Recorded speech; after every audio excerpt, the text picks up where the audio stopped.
to me. I feel like that something happened, and that's just from like eavesdropping next door with the state not putting homestead taxes on the right people. It feels like a couple of people have come in complaining about that they got homestead right Exactly. last year and not this year, so I don't know, maybe Kim knows something about it, and I could be totally off, but I felt I heard that a couple times, but Well, other than that, I think the state is got quite a mess on their hands up there. feels like a lot is going on. Because one day last week, I got a letter from them saying things weren't calculated right, and I owed them money on my income tax. The next day, I get a refund from them. That's so crazy. How does that happen? And so I called my accountant. I got a reply on the refund. Yeah, you can go ahead and cash that check. But I got no answer on the The other other one. part. But the secretary told me that a lot of people have been getting letters. Oh, yeah. Typical state. It just seems strange.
retrieve.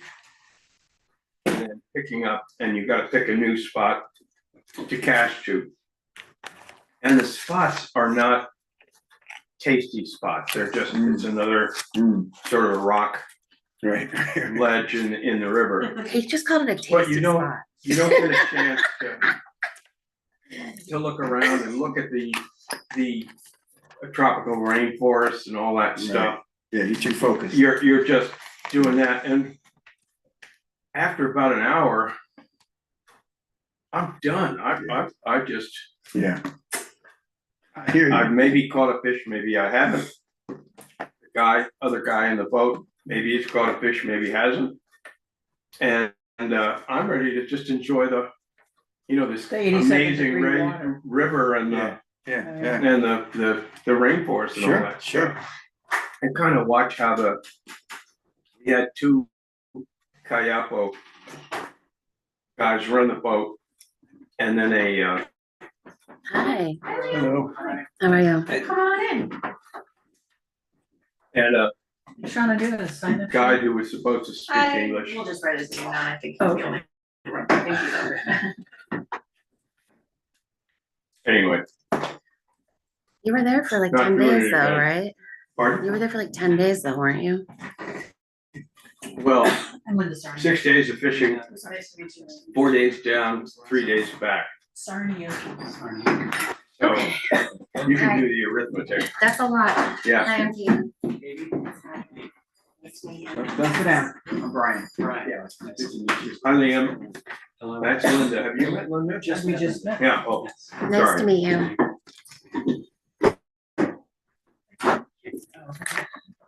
Thank you. Well, call the meeting to order. Recording in progress.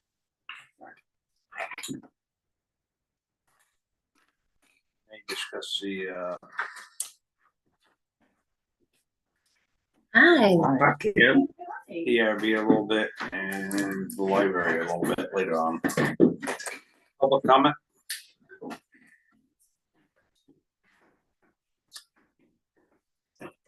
Town director, Liam? Sorry, I was getting distracted by this camera system. Very cool. This stuff comes out, it'll just record you. Pictures now. Not arguing state law. Yeah. Yeah, so I think it's been probably about a year since I stopped in. We're still under 2 years with me in the position, and chatting with my advisory committee, we kind of realized part of the focus really needs to now be kind of getting out there more. Chunk of the job has really been learning what has existed and making sure we can continue that operation without stepping back, and now we're looking to kind of get out there more. So, but as I emailed Lashawna, she said there's some new faces here. So I might start by asking if we understand the position, if we needed any kind of rundown at all of, or if it's been discussed. I know about it just from I think even at the town meeting, right? 2 years ago, we Mhm. talked about it at the town meeting, I believe, yeah. So I understand what's happening. I just read, what we had here. I have, been to like the practices and games for like all the, for at the fields and stuff. So I have like a idea. So I've heard you at a couple of these meetings in town meeting. What is your mark 4 now, I guess, maybe 5? How are you describing your job and your program now? If it's any different than before. Yeah, and what have you learned, and what is working and what isn't? So I wonder if I would have changed from what I've said before. I would say it's probably pretty similar. I still look at it as kind of a three-headed monster, with the youth sports being one of the main chunks of that. And then Londonderry Parks is its own chunk, which they pay separately for. and then the rest of the position gets split between all 5 towns again. And then that third head is that community side, and that's kind of the evolving, ever-growing, somewhat still unknown aspect, because there really hasn't been a position that's been responsible for that promotion or activities and whatnot. So the youth sports, really, I feel like now at this point, I'm coming into my second season with soccer. And then once winter hits, it'll be my third with basketball, although second with Nordic. I wasn't involved that first year. So everything is kind of rolling a little smoother now and taking on new responsibilities. I spent the last few days lining and painting the soccer fields because we're getting ready for that. So there's kind of evolution in that, whereas we in the past just paid people to do that. Now we're looking at ways, can I fit that into my timeline so we can save that money to go to contractors? Something similar that the parks did with the mowing and whatnot, but that's. How many students are you overseeing? Soccer is 122, I wanna say, that we have involved in that. Which is, I think last year was 120, so we're holding those numbers pretty well. Basketball and baseball are usually in the 80 plus range. Nordic, I think again was about 120. There have been, as I've been told, there's been years where they've had more than that. And there's also been years where they've been significantly less, and that would be more around COVID, I think, kind of an outlier years. But from what I'm told from FBA and West River, who are still involved and very helpful, we're doing well on the numbers. So Those programs, are they sort of an intramural level programs and to the schools, or are there travel teams and then intramural teams, or how does that pecking order work out? yeah, so for the most part, we call ourselves recreation leagues, Mhm. meaning we do travel to play other teams, but we're not select teams or anything like that. So for us, it's just K through 6. And for the most part, all the sports, Nordic is kind of its own special experience there. But the other kind of group sports really run where kindergarten is 1 day a week, just playing, learning, very, very simple, fun. And then first and second grade typically is combined in co-ed. They're practicing 1 to 2 times a week, and then towards the end of their season, maybe getting a few games in. So they're starting to get kind of a hint of what's coming. Hey, Jeff. Third and fourth grade, pretty much the same as 5th and 6th, where they're practicing twice a week and then a game as well.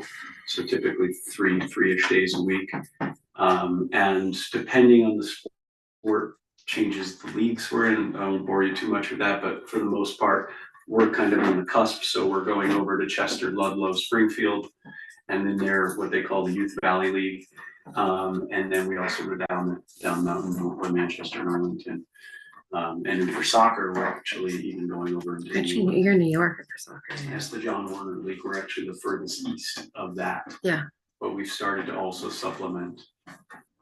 We have hopes where John Warner will let us partially be in, so we can play the teams closest to us. And not Is that like Pop Warner, or is that different? Pop Warner, so that you're getting into kind of like different league rules, like a Cal Ripken for baseball. They all have they're all kind of Okay, they're not the same. No, Yeah, I'm pleasantly surprised that we're more about the experience and the kids learning and having fun than we are like they've gotta be champions.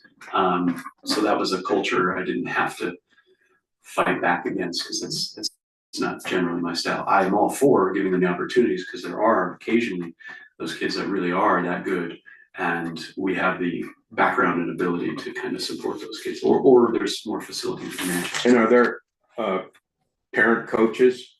Oh, yeah, Yeah, that They're, one right over there. they're all volunteer, right? They're all volunteer. Right. And the program is dependent on them. It's pretty huge aspect of it all.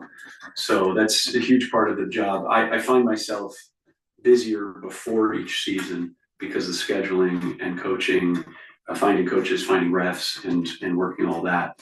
And then once the season's on, it's just kind of putting out fires, being at the games, or lining fields or whatever. are the parents nice to the refs? They have been, and I'm there to make sure that they Yeah. continue to be. That's one thing. I mean, I don't know if you've refed, but games don't happen without a ref, and I'm full ref supporter, so I will make sure that it continues. So what percentage of the kids in these various grade levels are participating in sports? Is it pretty much 100% or? Well, so kindergarten, for example, this year for soccer, there's 21 signed up, 20 signed up, and I think there's 22 kids in the kindergarten class. Now, we do get Green Hall students, we do get the occasional student outside of Floodbrook's district, but for the most part, it's mostly, so that's almost 100% there, but it's I don't actually have that number. That'd be interesting to look at, but that was just Yeah, something yes. we just talked about. At least half. Sean might be I better would at say this that than me. it's always at least half. Yeah, Yeah, it's pretty great participation for. I feel like that's been kind of indefinite back when we were kids. I didn't know that you had a choice. That is you. What I was told. Yeah. Are you putting together, or do you anticipate putting together recreation opportunities for kids or for adults for that matter, that are not related to these competitive sports, soccer, basketball, baseball, and Nordic? Great question. Yes, and yes. So. Okay, good, that's all. Yeah. The adult side kind of falls under that third head of the what next, what more can we do? So we've been, this is our second year with kickball on Fridays, during the summer. Softball, I have struggled to get that going again, but I've heard that it used to exist, so I have hope it will come back. would T-ball be T-ball you is got part it- of our program in the as spring. long as the kid can hit it, Yeah. you've got a game, but, So this was for adults that I was speaking. okay. And it's technically open, but sometimes we say adult pickup. Mm. And I've actually had adults say, it's really nice to have something that we can speak like we want to speak and not worry. Yeah. So we tried it, it's evolved in, at least for now, where that's, well, great. If you want to bring your kids, you can, but just know that this is also an adult setting. Because we do already have so much for the kids in the future. So recreation, in my understanding of it, also includes leisure. Actually, recreation is part of leisure. So to me, that is, I don't know if you've had a chance to look at our website, the Mountain Towns Recreation website. And that's part of what we can talk about in a little bit here, but the goal is that that starts to become more of a centralized hub for recreation for our 5 towns, for our mountain region. And that has youth, that has adult, and then that just has recreation and leisure as a whole, community events. There's a calendar there that underutilized at this point, but it's a hope that we can start to get some more participation, but also obviously people using it, not just putting their events on it. And then what it is set up right now is that tab will break out into whether that's winter sports or water sports or trail sports. And right now they're just links to the great groups that we have already, because we do have a ton of recreation opportunities. Part of this is, it was kind of described to me, which makes sense when they're making the position, was to really just kind of centralize and promote. So that's definitely the area that I know we can continue to grow on. The youth sports is solid. They were already pretty solid with the non-profs that were doing them forever. So Yeah, great. we were just discussing, cause we just wound down ultimate frisbee pickup and softball and kickball. Mhm. And we're like, what are we gonna do? And this will play into some of my questions for you all, but, somebody was just like, what about a poker night? I was like, okay, maybe organize a poker. But how are we gonna do that? You know? Oh, yeah, you are. With chips, but. Blades of grass. Dollars, yeah, so, you know, one of the biggest aspects of this, and especially that next evolution of the job, I'm the only person. Yeah. I don't have a staff, so, and I'm not a huge fan of starting things just to start them that I can't continue. So a lot of people come up to me with great ideas. We should have a camp. We should do this. I'm like, yes, we should do that. But I can't run a camp by myself. It would be a terrible camp. So what I have tried to do, Ultimate Frisbee is a great example. That's been going on for several years, and it's got a good following, and it's got solid people that go every week to run it. Mhm. So I don't have to be there because I don't play Ultimate Frisbee yet. Mhm. So that was like, great, how can I help? We can bring you on and you can be under the town insurance, so you know you're covered. I can handle the paperwork with Floodbrook to make sure the administrative side of things, Sure. to let the people who are passionate about the activity focus on the activity. Mhm. And then that's my hope, that those things can then continue and maybe Mhm. flourish. Mhm. So that's where, you know, if there's a group that wants something to happen, great, let's meet, let's talk, let's find out. I'll handle some of the red tape so you don't have to worry about that kind of stuff. So you can just do the thing. Mhm. So Okay. And are you full-time or part-time? I'm full-time. So you have some questions for us? I do, unless you all have any more. One of the aspects is because we do know that there are still people out there that are not familiar or have maybe never heard of Mountain Towns Rec, so we're trying to find ways to get that out there more. I have a Facebook page that it's bizarrely named, so it's Mountain Towns Parks and Recreation unofficial town page. So because everything is technically under Londonderry, I work for the town of Londonderry, they hold the insurance and all that.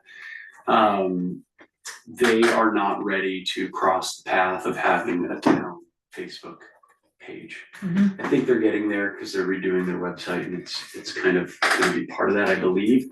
We've done the legwork with the attorney, it's there, but they just weren't ready to approve it. So I continue to use the old Parks unofficial Facebook page, Mhm. and it's now the Mountain Towns Parks and Recreation. So it's a way to at least get information out there. So if I put out a post about Ultimate Frisbee, I am then sharing it on the Londonderry Forum, sharing it on the Weston Community Hub, and then Peru has a page, but things have to be approved, so finding my post getting up there like days later, which is not necessarily helpful, but we're trying. And unfortunately, Windmill Hall doesn't have anything like that. Land Grove obviously doesn't either, but that's kind of my best way. Weston, that Facebook page is not y'all, is it? No, it's not. Okay. I think I have a link to your page on our homepage or under recreation. So I know there's something out there, I just don't remember exactly. That was one of my questions, because I just was refreshing myself and looked it up on my phone on your website. Okay. I didn't see a recreation tab, but at the very bottom of the Yeah. main page, there was a link, which it works, so that's something. Yeah, it should be, we'll have to check with our web. But if you ever do a recreation tab, it would be great to be there too, just because it might be easier for folks to find. But I'll also- check and let you know. I was also wondering if it'd be all right with you if I gave you maybe a little blurb to put with the button, just to kind of explain it, Oh, for sure. if that's okay. Absolutely, yeah. I'll work on that. And then for those who don't do social media, we got, although this is still a little technology based, but hoping that maybe we can focus, and I don't know where the best location is. But this is one of the more utilized buildings for town. And then I wanted to pick your brain, and this is just a QR code to the website, but also just a real quick, hey, this is our logo. This is our name, we exist. And also trying to, remind people it's all the towns. And trying to, this is one of my bigger tasks, which is gonna be years in the making, but is to build a little more support and understanding around mountain towns. And never to take away from the individuality of each of our towns, but to remind that we're kind of our own thing. And if we are working together, we probably can make some more things happen. So that's a bit of a, I don't know if that's a culture, Wouldn't it? but Just throwing it out. Yeah. We've got, what, post office here and out on the bulletin board. And, does Maple still have a bulletin board? Does anyone know? Who? Weston Market. Weston Marketplace? I don't know if he does, or Mont Country Store does, cause I always put the Country neighborhood Store, connection yeah. stuff up there. So if we And then can put get, somebody. let's say neighborhood 5 of connections those. as well. Okay. Oh, you want, I can do that too if you want, but, okay, that's great. And interesting, serendipitously, I just had a volunteer reach out through the website. And he wants to get more involved and he works on marketing and campaigns. And I was like, perfect, okay. Grab it. Yes, please. But I also want to make sure before I go, making a lot of noise that we're ready to give what we're saying we're giving, so. Okay, so 5 of those for you. Thank you, Shona. Is that the right number? Yep. I mean, And I can make probably more at least, very easily. anyway. With that. So along with that, this. And the technology of that is, it's got the Mylar on it, right? This is, laminated to, yeah. What's that blob on there? So this would be kind of an all-time thing, and then if there's a space that you know of, and maybe it's all of those spots, where seasonally, maybe it's an event we're putting up, or signups for a new season or something like that for sports, if there's a space for that as well. I feel like that kind of, instead of just fully depending on. That probably depend on the event or Yeah. the thing you're looking for. Yeah, and if I just bring it by, and if you have space, you have space, if you don't, so. Yes, you, Definitely, I would just send it to Yeah. me and then I I'll know. Yeah. If that. do we need to have that at the little school? That would be number 6. I Yeah. don't know if they have a Would you thing. reach out to them? Yeah, When they it's may out. have. a I'm bulletin guessing that board. they have to know about this, right? Yeah, we have a lot of kindergarten. Yeah. Or, preschool. Apple room kids. Yeah. Well, those families might have older kids too, that they would want to have, that haven't seen it at Floodbrook or something. Does Weston do a mailing list? We do not Okay. do much. I just have it Oh, for wait, yeah, I've signed up typically for emergencies only, Okay. or town correspondence. Yeah. Unlike Andover, which has their list 250 or something, Mhm. we don't really keep Okay. up with that for other purposes. Yeah, I know, it's like, how much do you really wanna flood people with, and if they're getting it 4 times on their Facebook? So, but so that's one of my main pushes, is to try to get more out there. And then, one of my questions was kind of about events or venues in Weston. How can we get Weston more involved, assuming Weston wants to be more involved? Or at least make sure that you're not feeling left out. Being Londonderry, with my involvement with the parks and with some of the sports happening at the parks, like it's a natural draw to that area. But I wanna make sure that we're not just focused there. So I was chatting with Peru about potential use of their town office hall for wintertime gatherings of some sort, whether that's like we talked about, maybe getting a Dungeons and Dragons night for kids. Well, it doesn't have to be just for kids, it could be for anybody. Yeah, there you go. So some kind of non-sport events. Mhm. And having a venue, because Londonderry's town hall is uninsulated and it's really not very fun in wintertime. And I'm not sure what else Weston proper has in that regard. The Green is technically another entity. Correct. The Rec is technically another entity. So that was one of my questions, to know what else, Well, look, Walker I mean, the spaces that are available are Walker Farm, Old Parish Church, and soon to be the library. Thinking of the library. And the Playhouse, who knows? I mean, that's a whole different Yeah. thing, but there are spaces. I'm not sure whether Dungeons and Dragons and Old Parish Church is the right sweet spot. But that's really, you know, the expansion of the library, that's the purpose of that expansion is to create a community space where people can gather for programs or activities or whatever. So that's, you know, late winter, early spring, well, let's say spring, well, maybe early summer, but anyway. At some point in the not too distant Sure. future. Yeah, we just had our town offices, I know. Yeah. But I'm just imagining, you know, maybe in February, a dodgeball game in Walker Farm. I mean, That'd be kind of cool. That would be that'd so I think that would be very fun. cool. yeah, just a thought, you know, that kind of, And you have a because we're, volunteer. Uh-huh. He didn't hear me. no, Organized.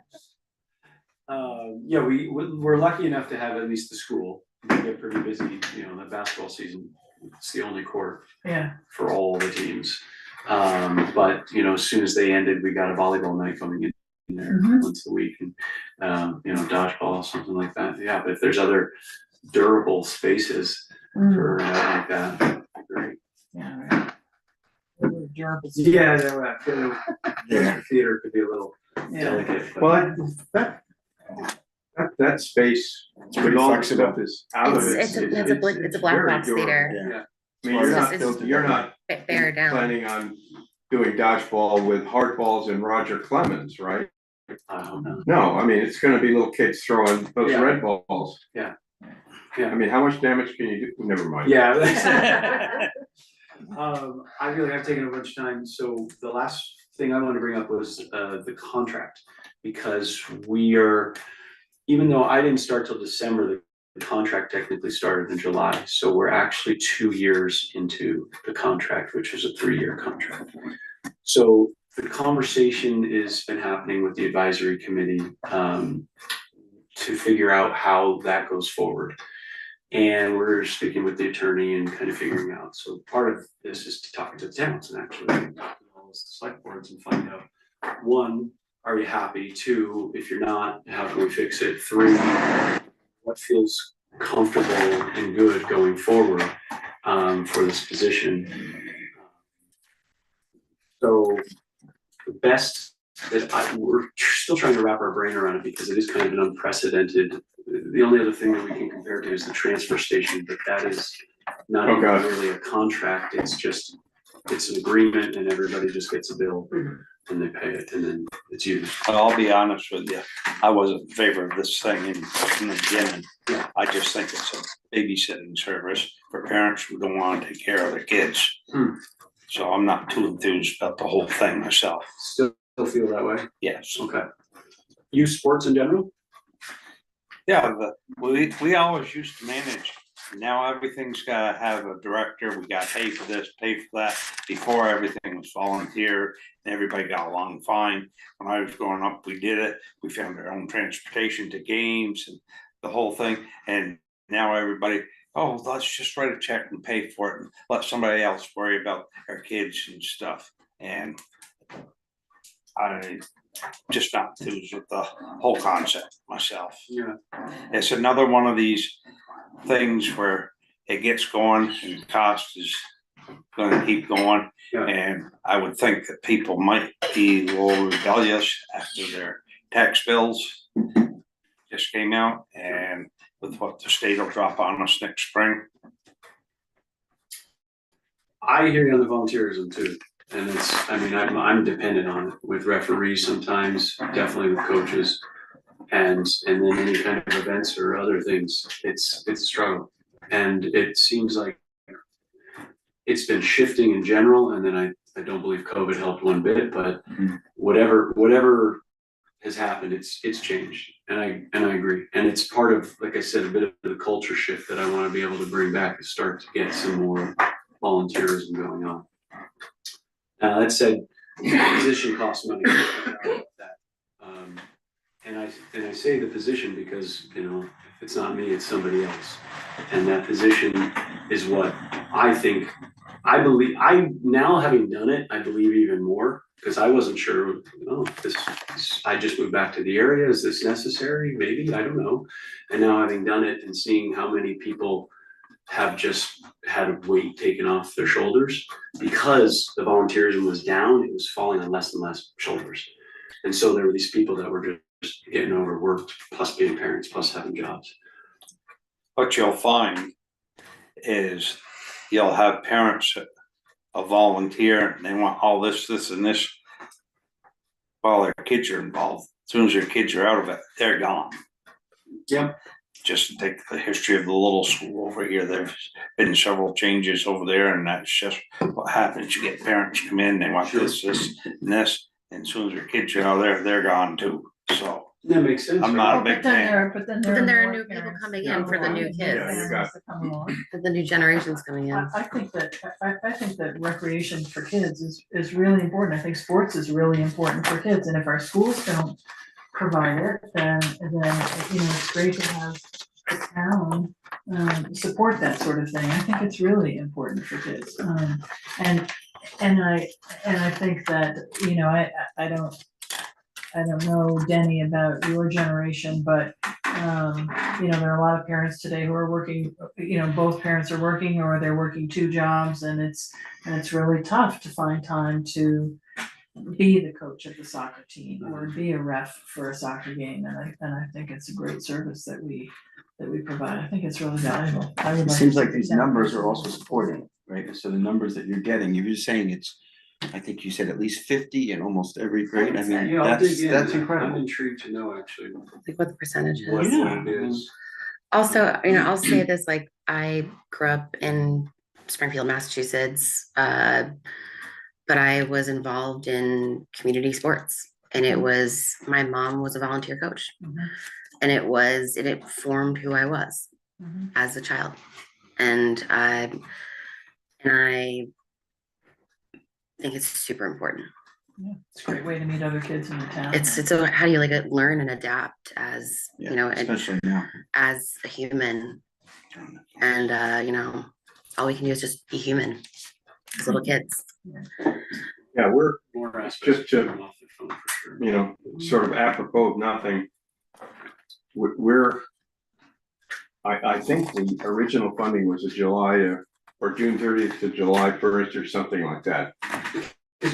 Weston's the one town that has a different. That's right. Tina bills every 6 months just to keep it simpler. Well, we, basically for the last, since this thing's been going, we've been allocating, I think our share, but an amount, whatever that is. And this town report says that, in 2024, the budget, we budgeted $10,680 and spent $87.83, and I don't think we've stiffed anybody. No.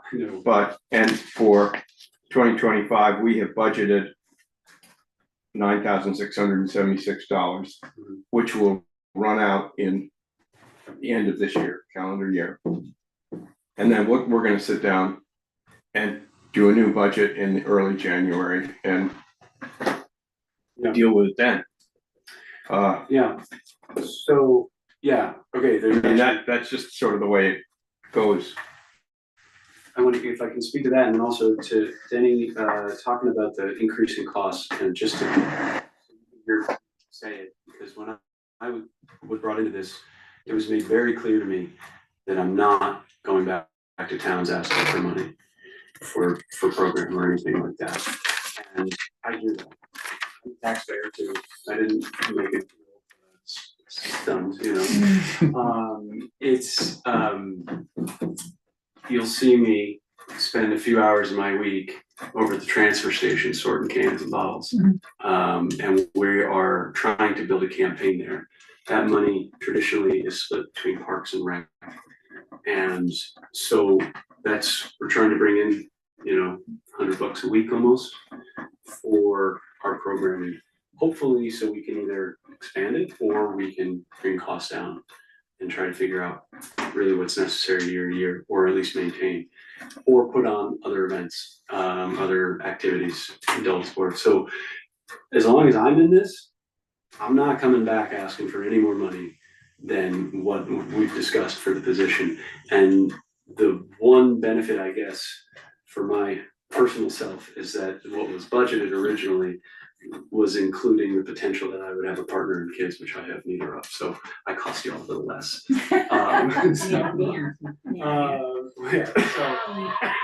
But I don't know how, it really be a Tina question, how that works because of the fiscal years with y'all, but that's why she started just doing, there's an annual budget that she sends out, Right. but she's billing it every 6 months. And that, We just paid, I think, $5,000 or whatever it was for the mid-year bill just came, so that would be our 6 months. And so by December, she'll send us another bill, and that would be the second time.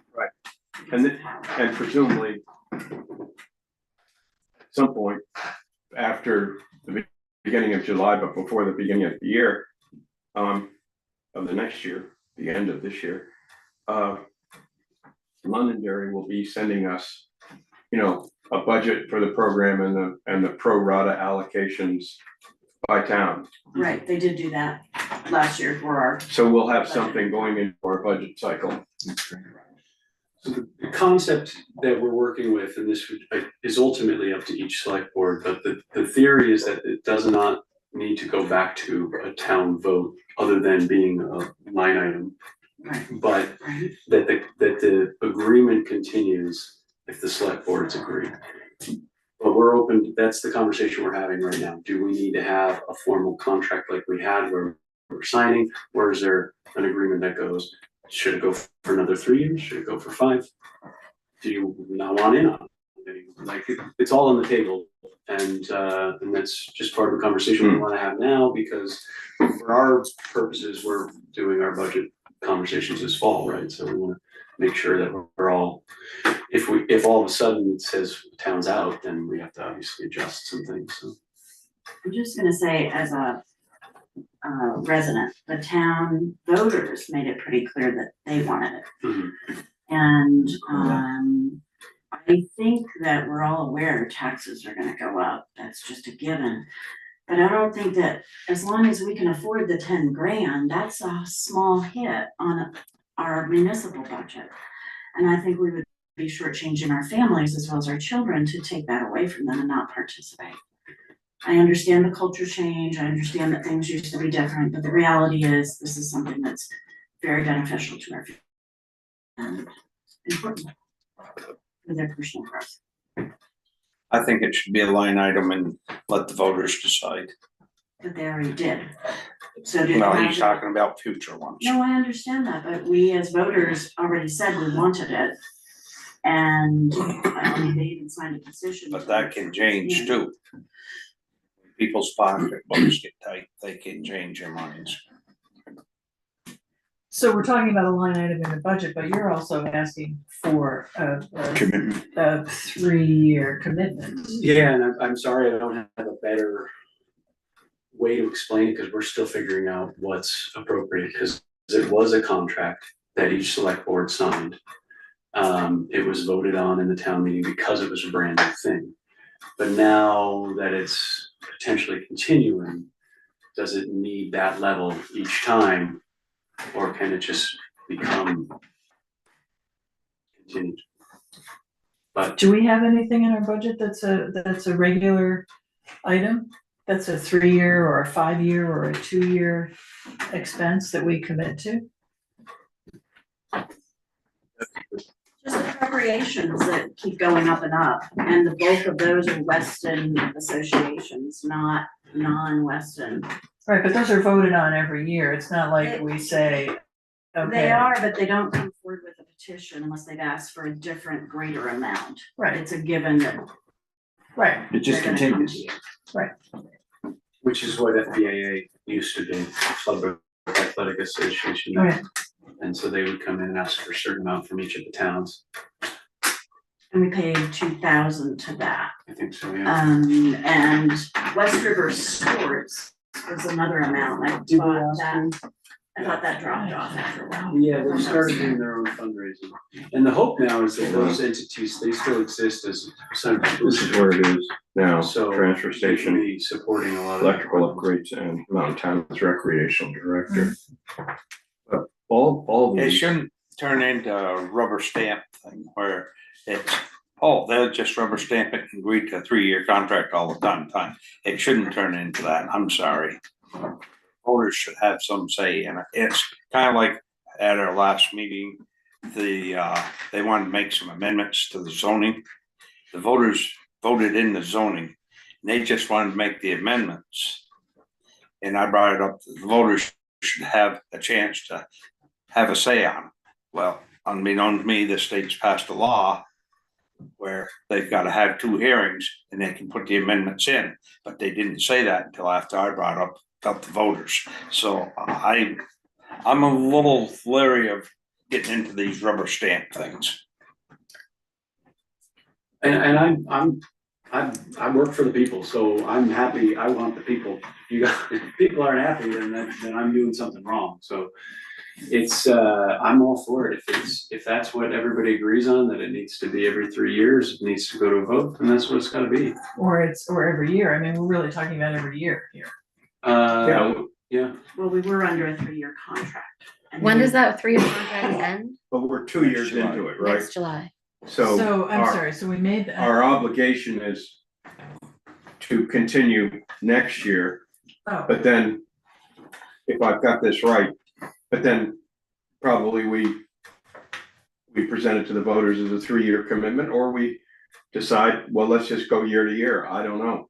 well, cause year 2, and this is a little maybe beyond my understanding, year 2, it was just part of the general, It always has been part of the general. always part of the So general. it's just a line item in the general Okay. fund budget. So nobody in those town meetings are debating that particular expenditure. They Well, were they not, can. but they were not except for the first year that it was When put it in was a as a new. contract. So every 3 years.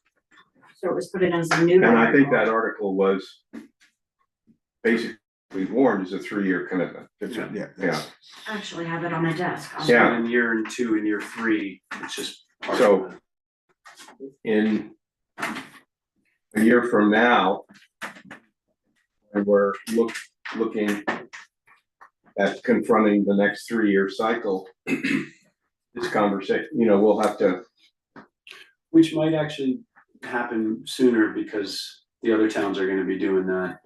right, A little bit. along about now, before the July thing. So you're saying you need a response prior to that, I think from a budgetary standpoint, we wanna give somewhat accurate numbers, so we would need to know who's actually involved. Well, we could put that, or the next time meeting. Yeah. Or it is written, actually, the current contract is written that if anybody stepped out, that Londonderry would cover. So we do have a bit of a stopgap there, that that, even if y'all didn't decide in the time that the other towns decide based on fiscal years, all of a sudden you said, hey, actually, we voted out, we're not gonna do this, that it would be I feel like we ought to continue on. think about this some more, but Yeah. if we had one article, town meeting 2026, saying, basically,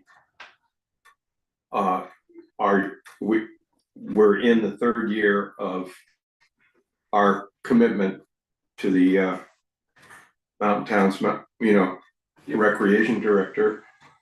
Do you want to re-up for another 3 years? That makes sense to me. That would, I have a question. Well, I guess I have like one thing to say is, so there's the idea that you've been in it now for a little while, Mhm. and it's been it's a new program. And it's ever adapting and changing and growing. And the question is, if we go for this article and saying we're gonna do it for another 3 years, will things have adapted and changed in a year and a half, where then we're kind of stifling in a space, or like where it maybe it has to go and saying like, we should put an article in saying it should be reviewed again in a year after this Do you contract is mean the up, amount or the commitment? the commitment. Well, that's They're a looking for little a bit. 3-year commitment, right? Does it have to be a 3-year Plan. commitment? I mean, It doesn't have to that's be part of one, the conversation. right, that's part of the Yeah, conversation, yeah. right? Okay. I'm just saying that's part of it, it's like, if we're hesitant on committing to a 3-year thing, if it's, the program is still growing and adapting and changing. Mhm. How can, I don't know, I've said maybe, to do a year commitment and then evaluate how it went on and then go for the next. I mean, I don't know, I'm just, Well, but the town agreed to the 3-year commitment to begin with. I'm not sure that, I'm not sure it necessarily needs to be a review after every year again. I mean, why not see if there's a 3-year commitment? And maybe somebody proposes, no, we don't want a 3-year commitment, we want Right. to check on it every year. But I think for the purposes of your organization, they would like to have that. I understand, 3-year I get commitment. that. Oh, Yeah, yeah. I get that, I get that. What's the fiscal year for the other towns? All the other 4 go from July to June, Oh, so it's just a little. so that's very confusing for you guys, huh? Yeah, That we're different. Tina. Yeah. Yeah, Hmm. thank goodness I don't really have to fully understand it. It's my brain is a pretzel. Well, it feels to me like there's a consensus here, Denny, with all due respect, you're apart from that, but there's a consensus that we approve of this organization and we will put that, In the morning. and we will put that in the warning for the town meeting. Okay. And maybe that's the best we can do at this point, put it to the voters and say, are you happy with Right, I this mean- program? Yeah. I didn't wanna be where we were just rubber stamping it and Yeah. locking the Yeah. voters into it. That's fair. I agree. And I think Thank you. the other towns are kind of in a similar, speak for them, but I think everybody's kind of on the same page. and I gotta say that, if you got run over by a trailer truck and the whole thing fell apart and other towns started heading for the exits, I don't think that 3-year commitment would hold up. I mean, you deal with that new reality. Yeah. And I think it's sort of implicit in the agreement that the program continues, on its current trajectory. And that was anticipated by Londonderry, who said, Yeah. when Kick in. all the other towns agreed to 3 years, but if one town drops out, Londonderry will pick this up. Yeah, they're committed. So, There's a boatload of stuff coming down the pike for the next 3 years, so it's gonna be a moving target for not only this, but everything. yeah, Right, money's gonna be tight. So, yeah, when the next year's town meeting. okay. Thank Thank you very much. Nice to meet you. Sean, I'll get you this one for now. Yeah. Very much. Good night. Thank you. Alright, we got the minutes of July 22nd to review, There's and August 12th. July 22nd, the corrections have been made. We've already approved it, right? Yeah, but they were, I just need the signatures because they were on the last page. Yep. And then August 12th is the newest meeting that we, and then the special meeting that we had for the tax rate. I have some corrections to the August 12th. Sure. First of all, on a public, in the attendance at the top, present public Deborah Granquist is spelled, Deborah is spelled wrong on Granquist. Oh, jeez. Zimmer. And, we're on number 6. Construction will require a full road closure for approximately 1 week this is the third paragraph, with a 2.5 mile local bypass road available from Piper Hill Road to Old Tavern Road to Dale Road. I don't think those are in the right order. I don't know how you go from Piper Hill Road to Old Tavern Road to Dale Road. You don't really. You take either Piper Hill through to Old Tavern, you come down to one, Yeah, take one up to Piper. Okay. And To Dale. you could take Dale. or you could go all the way on Piper. or Yeah, you and could- I'm just saying that I think it's an accurate statement of how it's described, so maybe put We have to put those, make road names. yeah, why not just leave the road names out? That would be fine. Okay. And then, under delinquent tax collector number 7, do Mhm. you want the pen? No, Hauser I is, got it, that's, Gretchen Hauser is spelled wrong, it's Hau. And same thing in the, next full paragraph under the motion. Okay. Ms. Hauser. Yeah. And sometimes you call her Mrs. and sometimes you call her Ms. So, I'm in the, yeah, whatever. That's all I have. Fix those. Jeff, I read the minutes of the select board meeting, and I do believe that Will Goodman was in and discussed the secular development, and I don't see that anywhere in the minutes that I saw.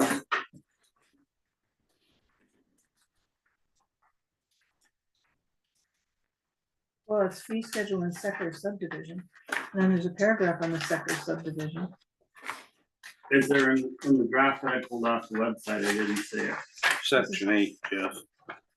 I know, I read it. We're It talking says separate, August the 12th, the right? board reviewed Yeah. issues related to the subdivision approved 2010, Okay, I pulled it off Yeah, it's online. including road width Number 8, sorry. requirements bonding. So do we have a motion with corrections for the August 12th? So moved.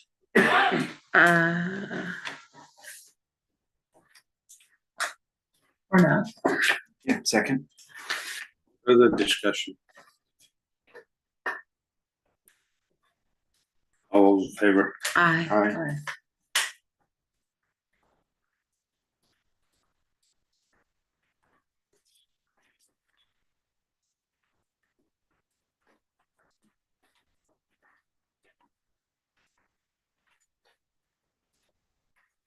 In the special meeting, The August Uh, 6th one. See it here. Must have caught up in that paper there.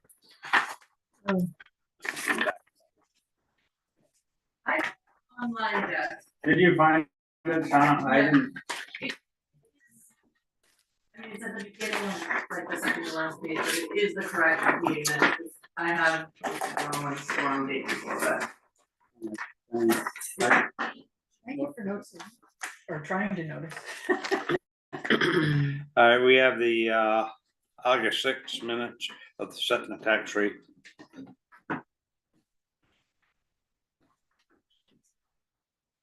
I guess it's Brian, Linda, and myself, I don't see Zoom any was- corrections. Katie. Kitty's Need a motion. Motion to- So moved. those look like the right tax Second. rates, so Yeah, I'm gonna get out there over my skis and move approval. All those in favor? Aye.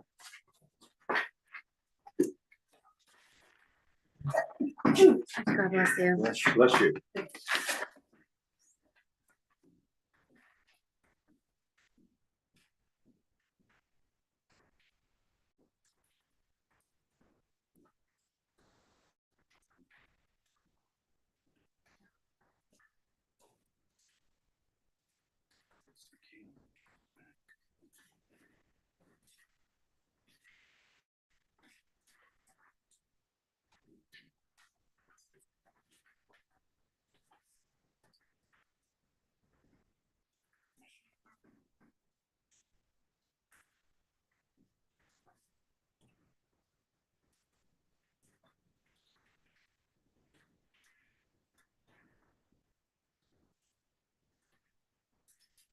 DRB appointment.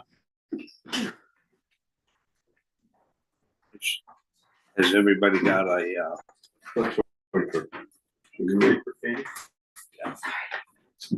She is.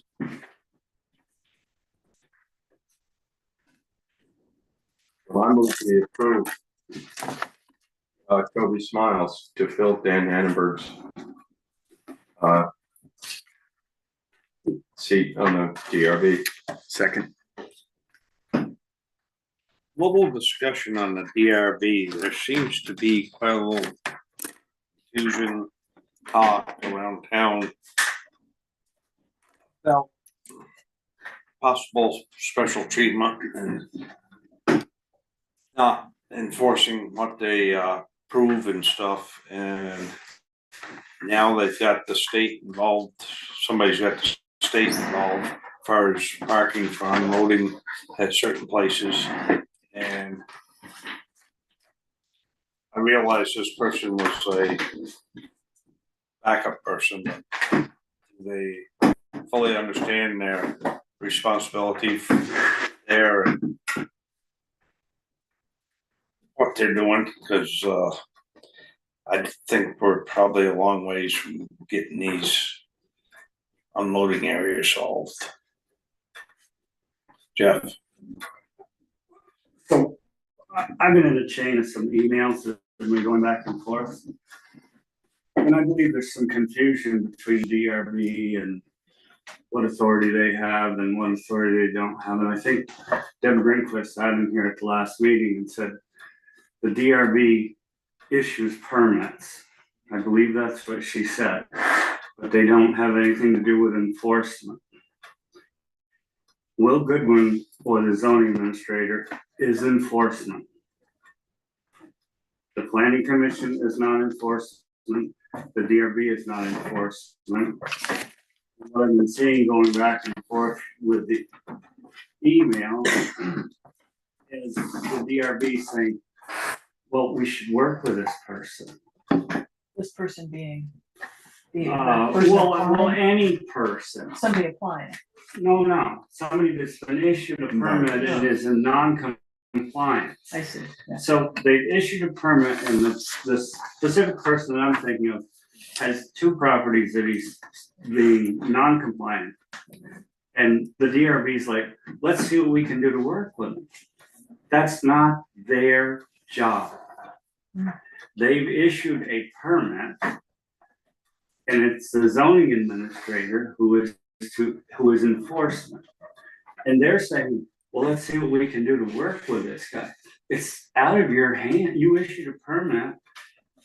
Unloading zones are mandatory for the inn, for the bakery, and it was in their permits.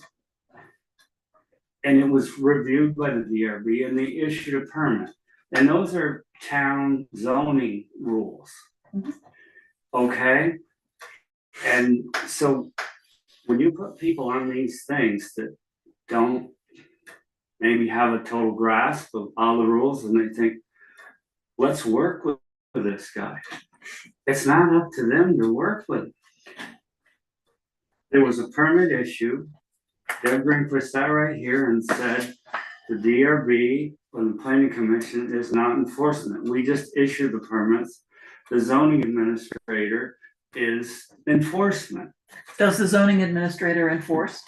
He doesn't, as far as I'm concerned. Well, maybe that's why the DRB is stepping in, because the zoning administrator is. Well, they don't doing have his any job. authority to do it. No, I get that, but But somebody they're not needs to- nobody, so basically, I went to him numerous times about the parking at the inn. And his basic response to me is that, well, Peter will just hire a lawyer. Well, their permit says no parking. Their application says that they were gonna do unloading in the thing. I mean, everything says the They have to right do it. things to the, they say the right things to the town, they get the town to approve a permit, and then they just violate it. So, I'm the type of guy that, I don't need zoning. If we're not gonna make people follow our zoning, let's just throw it out. Right, so So I'm you gotta gonna, do one or the other, you either gotta enforce what you have or get rid of it, because it's not fair to me, because I don't have the money that somebody else does. And that's why I say it's become a town of the haves and the have-nots. So let me just jump in. I've been reading exactly what you've been talking about. I read all that.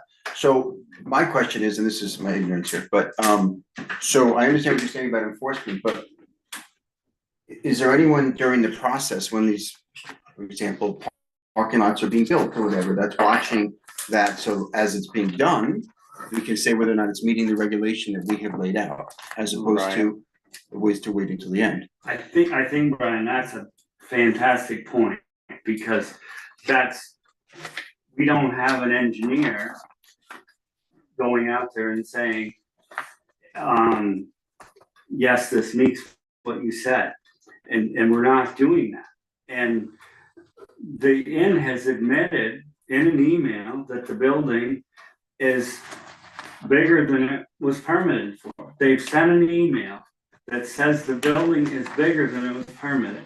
They've also said, the state guy said they came to him and asked him if they could downsize the driveway at the bakery. And unbeknownst to him, he said, I think you can downsize it. I don't see any reason why not. When the town's permit said they had to have that parking. But the state's permit also says that we don't supersede any town zoning or this, that, is. So I sent out the email on, let's say, Wednesday or Thursday. The following day, I've got pictures of people parked on both sides of the road in the highway at the same time. Can I throw a monkey wrench into some of this? One of Will's things is, well, he's posted the property and I can't go on it. So I asked Shauna to do a little research. And here it says in Vermont, the authority of the zoning administrator comes from chapter 24, 117. Once a permit is issued and posted, zoning ZA is responsible for ensuring that the construction or use complies with the permit and the town's zoning bylaws. This usually includes site visits or inspections. However, consent or notice to ZA generally should notify the property owner and arrange a time to visit. Many towns have policies that the ZA may only enter the land with the owner's consent unless there is explicit bylaw provision allowing inspections. Scope of vision. The inspection must be limited to verifying zoning compliance, setbacks, building placement, use of property. Statutory basis. The ZA shall administer the bylaws literally and shall not have the power to permit any land development that is non-conformant to such bylaws. To do so, site inspection is part of the role. Trespass concerns.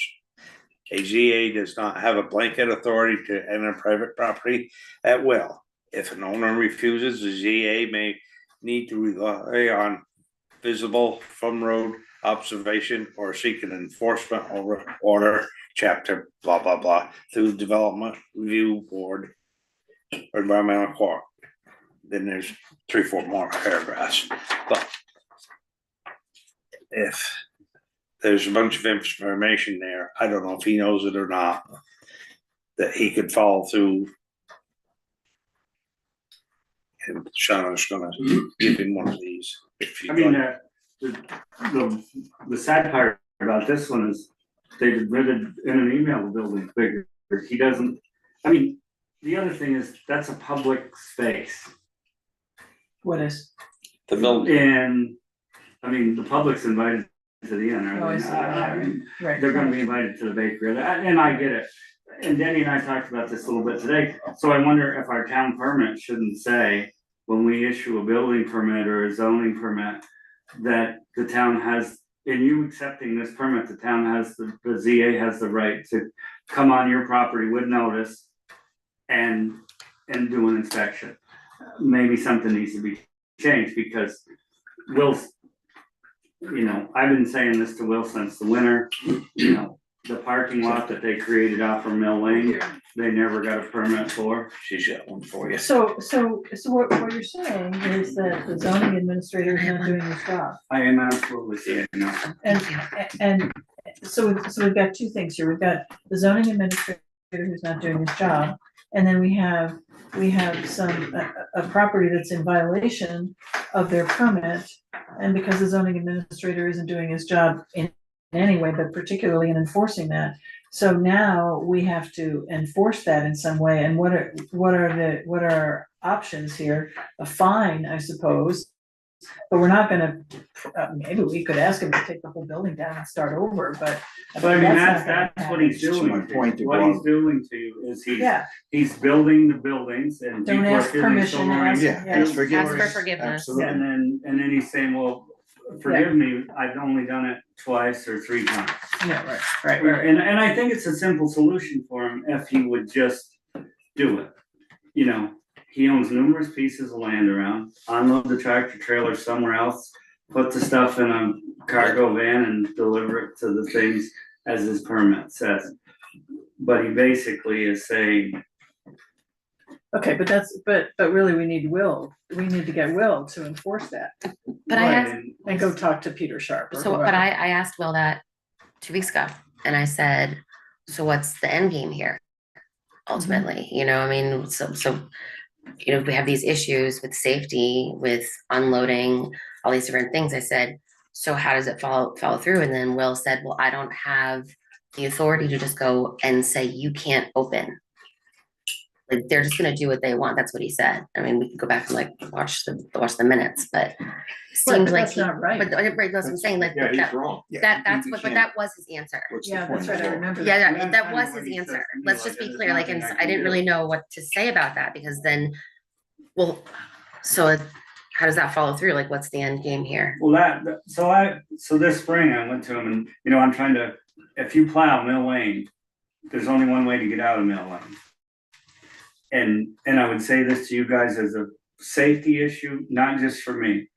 But if people are parked on Route 100, and I've got numerous pictures of vehicles parked on the south side of the inn's driveway, and I have to back out of Mill Lane because you can't turn around.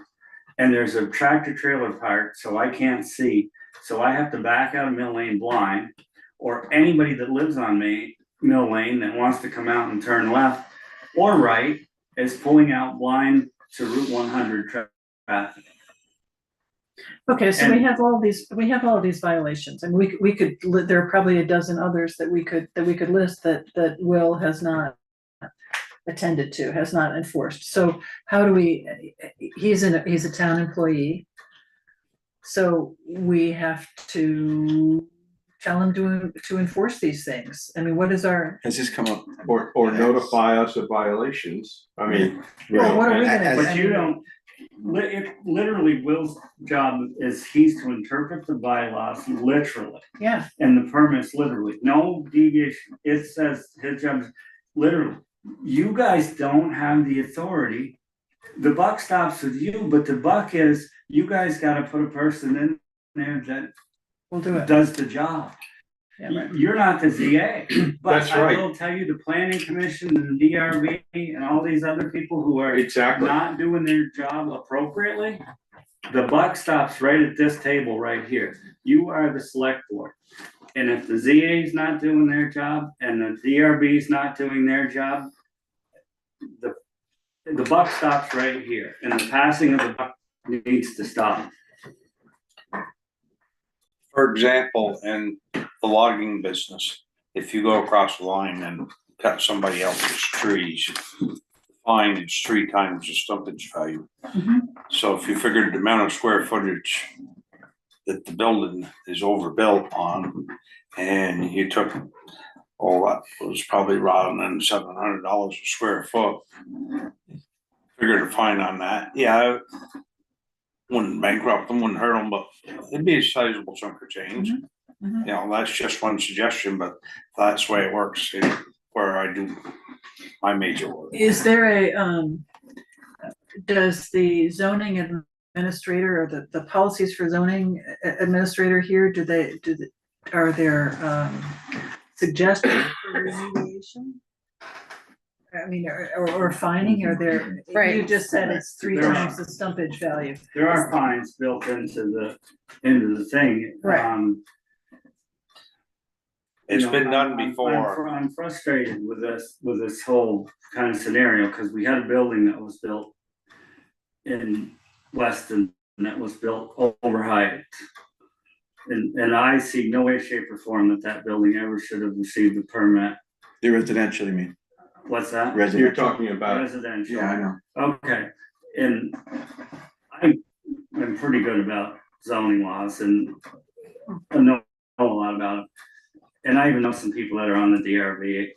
And I'm like, I don't understand how that ever, it went through appeal, it went through court and everything. And I literally do not know how that received legally a permit that met any statutes that we have in the town of Weston. I believe somebody wrote a check that had the wherewithal and it got put through. If somebody can show me how it legally met any definition of anything, I'd go for it, but. Okay, but again, that's another violation that we've heard about that didn't get. Well, they did start levying fines, so you Okay. can levy fines. Okay, then we The need mechanism to, is in We need to place. start the leveling. mechanism is in place, we need to direct Start. Will to do it, yeah? Because I can And we need to remember- go back to what Denny mentioned, I'm sorry, I didn't mean to cut you off. What was written in that piece, sorry, Right here. about, being able to check on it in the process, right, that you mentioned. That's why I had You to need to check, be able to because go it's to the the- property. This is the key, right? Because no one wants to go back later and say to a residential person or business, go tear it down. So there's options for us to not let that happen. It would've nipped it in the bud early, Brian, I think exactly to your point about maybe having an engineer look at, Right. looking at this stuff. Because an engineer would have looked at the whole set of plans and said, wait a minute, the driveway doesn't What's meet going on, yeah. the town stuff. Push into this and then Yes, exactly. that's all. I mean, and I think it Yeah. helps some people in one way and it hurts some people in another, but it The only way to do it, otherwise someone's gonna Well, it's write a a check. little it gets doesn't back to the fee schedule we were looking at 2 months ago. Mhm. Which is, Putting teeth in we've it. got to have professional assistance in evaluating, post-construction, because I don't think we'll. And that's, yeah, but meantime, Well, this May- type of may I stuff's just been say- going on for years. When Sam Lloyd built the full mill, what Piper Hill Plumbing is now, he was in violation and they fined him way back then. So it's just a continuous Well, cycle. it's may good may to I know. just say We need to something and I get a phone call about the library. I think you might have even called me about the permit for them crossing the street. We spent a bunch of time. We issued them a permit. We said it needs to be done by a certain time. And then apparently they went around me and went around the permit. They're not gonna have it done within their permitted time. They don't have a permit for the drainage that I see being dropped off over there today. And they don't have the application filled out appropriately. And so I'm frustrated, like, why did I spend a bunch of time coming in, meeting with Wayne Greenquist and, jumping through hoops when they got me the permit filled out appropriately. I signed it the same morning and brought it back here and said, well, it wasn't like I was trying to hold it fast. This was supposed to be done and tired by Labor Day. In their permit. And now it's not going to be. And then the guy from Gurney just decides to go around me and say, go to Denny directly and say, no, well, Denny, can you do that? So there's a permit on my desk that is not filled out appropriately for the drainage that they want to do. And I don't even know that I want to even spend the time to even tell them it's not. Because they're not even following what you give them for a permit. Our own library is not doing Mhm. what they're being asked them to do. And we just said, hey, can you do this by this time? And they're like, oh, sure. And then they just don't do it. The project was supposed to be done about 1st of August and give it a month to settle down and come back, then be tired by Labor Day weekend. I'm sorry, wait, yeah, I appreciate that, and we can talk about that some more, but right now we're talking about the zoning administrator and getting, and his, and his following through with his job. We can talk about the library and later, and this all started with whether we're going to approve the DRB's recommendation to appoint Toby Smiles, so we need to sort of get back on track here, if we can do that. Right, my question was, does he fully understand? Well, he's been an alternate for some period of time. The DRB process has been to recommend moving up the longest serving alternate, which is Toby. So he's been there for meetings. He's the alternate. He's one of the alternates. He's the longest serving alternate. I mean, then maybe that's only a month and the other guy's only been there for a week. Who knows? But it seems to me that he's had some experience and knows something about it. So, yeah. But it's not the DRB's job to fix this issue. No, it's not, but Yeah. that's where we started. So I think we Right. need to approve this and then can we look at, Then we can or talk not about- approve yeah, this? I agree. And then can we talk about what we I want believe Real you made a Goodwin to motion do? on it. Yeah, have I made a motion? I think I did. Yes. Yeah. Did we I get a second, I second. All right, all those in favor of the motion? I, Aye. So. We're gonna talk about the balloon tax collector anymore, or you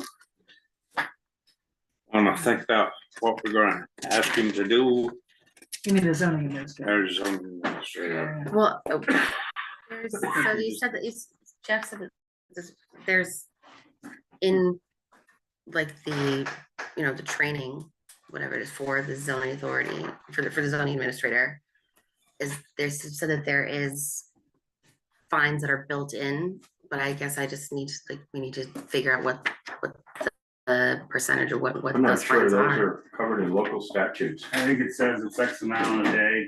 I think it can be $500 a day. I think it is in the zoning, what the penalties are for. Well, theoretically, he should know that, right? Right. Yeah, And it's, So, it's the issue isn't as much the money as much as the enforcement, mhm. or it's, I guess it's both, right? That's Well, what you're yeah, but it's saying. also, it's both, but also, so we can all be on the same page, knowing exactly what he can and cannot choose, like how much to enforce. I feel like I don't know what that is. I just need some more information. Mhm. And that's on, I'll start reading Well, about it. how about this as a starting point? Excuse me. With Will, would it be appropriate or possible or reasonable for us to ask him to identify violations, permit violations? And then we can provide advice as to enforcement actions. Because, the whole notion that, well, somebody won't let me on the property to inspect it, I'm sorry, that's just bull. Yeah, That's why I asked for that paper. And so, yeah, And so when potential violations or lack of compliance with permit, whatever stipulations were made in the permit, those get identified, at very least, he should be bringing those to us. And then we can give him marching orders or take some action ourselves. But it's, this leads to a much larger discussion that I'm frankly right now not prepared to have. Because I'd like to get some idea of how other towns go about this sort of stuff. And it gets us back into the fee schedule and having, Yeah. It's a much it's larger like our conversation. culverts. We need, we need to have somebody post a bond or, it's a couple $100 for a culvert, but maybe it's 10 or 20, 5% of the construction cost. You just have to post that bond and we'll release it back to you when we've had a professional engineer backed up by the zoning administrator, okay, as to compliance. Right, I and mean- But those are things that, those are longer conversations, but exactly, I had one last week that called me and wanted their driveway, something Alman looked at, and then I went up and like, this is no way, shape, or form comes anywhere near meeting the thing, and I talked to the contractor and I talked to the homeowner and walked away from there and said, okay, you know what to do, and went back, and it's exactly the same as it was before. The water's gonna run right in the road, and yeah, so. So they hadn't done a what damn do I thing. do? I mean, what they did came nowhere near bringing into compliance, so what do I do now? I mean, it says I can, you know, dig the driveway out there and. You know, I was up front with the guy, I said, well, I think your plans are just to sell this thing, and he's like, well, yeah, I'm gonna sell it. Well, the next person's gonna assume that this driveway is a legal Legal. driveway, but if you don't have some sort of fees or something, or, I mean, this Yeah. will saying, hey, I can't do anything, when I got an email that admits that they so overbuilt we the need to- building, I mean, I think that. well, So we never have a Well, system one of in the place things we so that could do- we can hold that. in that case, Jeff, is you just write us an email and say, hey, listen, Joe X at, 2673 Jones Street, his driveway isn't compliant. We'll see to it that that goes into the town records. So That's why I was that, wondering, could it get? and when it comes time to sell it, Somebody knows. the buyer knows darn well. That's why I said record it in the deed minutes ago. Right. Exactly. Exactly. But you could put it in the card file, and any good lawyer would look through the card file. That's I right. mean, because if you try to record it in the deed, there's, you know, what I'm saying, if you, I like that idea. Yeah. We just had But- the mechanism in place. Again, to this, do that. It's we're automatic. looking at We're a not whole gonna lot solve, of we're not things gonna solve it all night, I got it. that, we need to work through, but I think step one is to have a heart-to-heart, and I'll be glad to join. I would rather not do it alone. I don't think it ought to be just one of us No. with Will, but a couple of select board members ought to sit and have a little, or three. Yeah. You know, Or bring have a him. heart-to-heart. Why with can't he, you. right, Why can't he it come be? to, before all of us? Yeah. He could come to Okay. a meeting. That'd be great. I mean, I The worst just think, thing is you're talking about another 2 weeks. Well, You that's, get what I'm saying? I mean, I guess what I get from Will, from the last meeting that I attended, that he was here, is he's spending most of his time trying to prove that somebody has a permit to develop a building lot and putting on a PowerPoint presentation when that's not his job, to prove that somebody has a permit. His job is to issue permits. You know, he came in front of us and said, you know, you guys voted yes on this, and then when I read the thing, I'm like, wait a minute, that doesn't say we voted yes, that says we voted no. Well, I missed that. But it's people's responsibility to get their permits for subdivision, this, that, and anything. It's not the zoning administrator's spot to be proving that you have a legally developed Absolutely. lot. And then when he's spending this, and then he comes out and says, you know, Deb Brinkler says, well, you know, in all fairness, Will's been very busy, and then Will says, well, they've only had 6 permits for the whole year. So Not you're very shooting busy. yourself in the foot yeah, right. in one respect when somebody's trying to bail you out of a jam. All right. and All right. to the point of waiting till next select board meeting. And I know the camera's rolling, but I think we ought to have a meeting with Will before then. I agree. I'm open. Uh, Sooner open to that. the better, I and agree. I'm not sure that would necessarily need to be a warned meeting. Do you have 3 or more selectmen, it has to be warned. That's right. Good point. And I do believe you could probably go into executive session, I think that would be appropriate. but so if 2 of you wanna do it, doesn't have to be warned, 3 or more, you have to warn it. Well, I'm just for the fun of it, I'm gonna move that we agree to have 2 select board members meet with Will, sooner than later to talk Before, about, before the next select board meeting. yeah, Like in the next week. yeah, Okay. to talk about, Zoning enforcement. identifying, permit violations. And more broadly, his responsibility as to issuing permits, because it says very And some clearly in history, the zoning I think. administrator's We need history too. job description, the only issues permits when it is crystal clear that the permit is justified and legal. And if there's any question at all, it goes to the DRB. Anyway, you can cut that last half right out of that motion.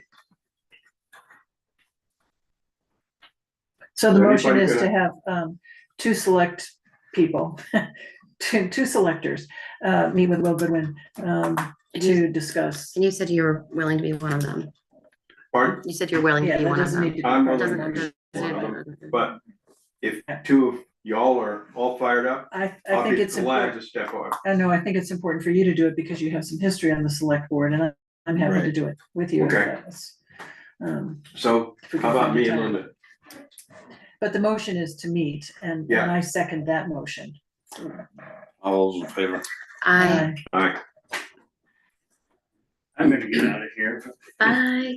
If I Jeff, could, thank you for your time. well, if I can just interject, when you guys get the fuel bids, just. I don't wanna stay here till midnight, but. Don't just. Bottom line, because Service and hidden there's fine per. there's one of. One of the companies that I'm sure probably put in the bid. Has This let me is run just to out. review the sheet that I'm going to send out. I don't have Oh, any. you don't have the bids you yet. said fuel bids, Yeah. okay, alright. Just, don't have- one of the companies has let us run out of fuel at the town garage last winter, and we happened to be in on a Saturday, and we caught it and we did it. And that same company's let me run out of fuel. My equipment, and they're a good family, but I think maybe we should stay where we're at. Well, I just thought it said fuel bid, so that was all. Okay, Thanks. thank you. Sorry for Thanks, being a Jeff. pain in the butt.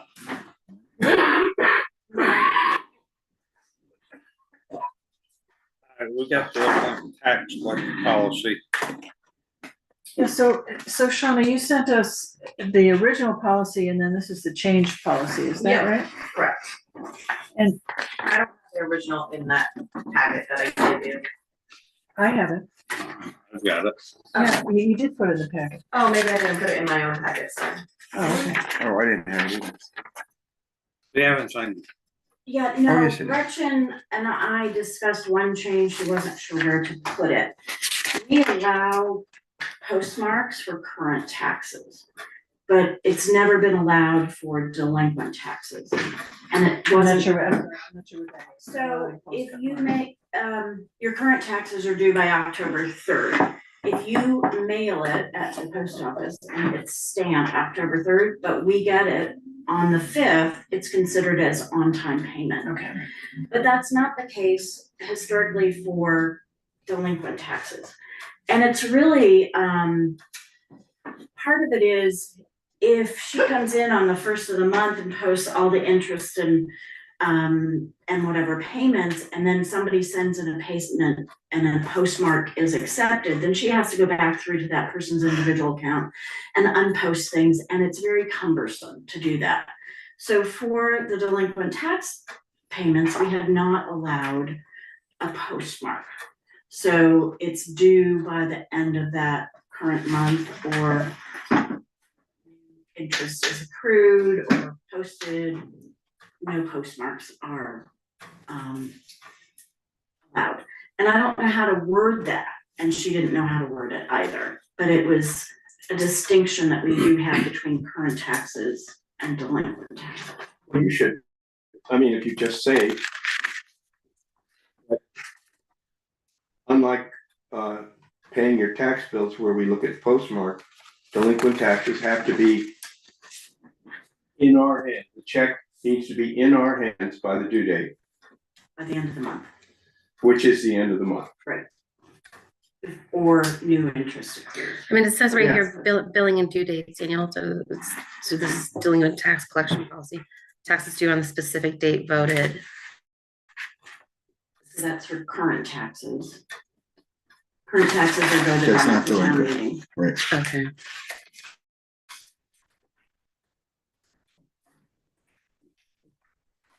Or it doesn't say anything about when delinquent taxes are. Right, it doesn't say when.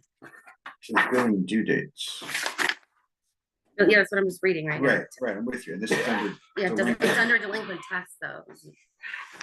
Yeah, so billing and due dates, can we put a bullet point in there that's about delinquent taxes? Delinquent taxes are due as, Delinquent taxes are due Delinquent tax payments are payments due. are due, on, or or to be received on the day that they are due. no. Well, they're delinquent. the billing and due dates isn't saying the right thing. Right, That's, Right, yeah, it's that's saying what I'm payments saying, must I'm be received by confused. 5 p.m. and that's current taxes, that's not. But it's on the But it's delinquent on tax. the- oh, Yeah, okay, no, right, so before you sign it, they either have to come up with new verbiage right We now. have to change or that. we need to Okay, bounce it back and ask for Okay. a rewrite. What would you think of that?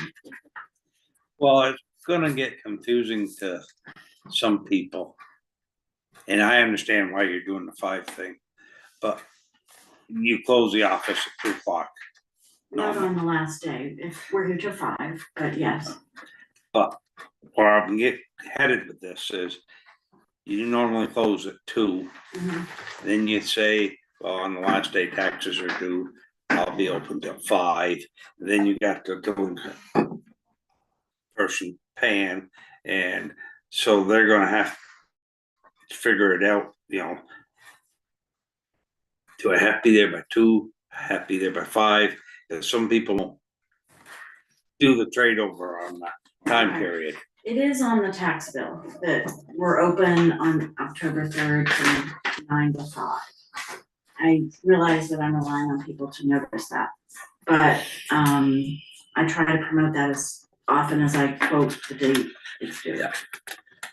And I understand what you're saying, I could close October 3rd at 2 and just go home, but I don't really think that's fair, so. I think I think if it's on the tax bill and it's part of the policy, I think, people are have to be responsible for getting their taxes in on time. And you're here till 5, so it's due at 5.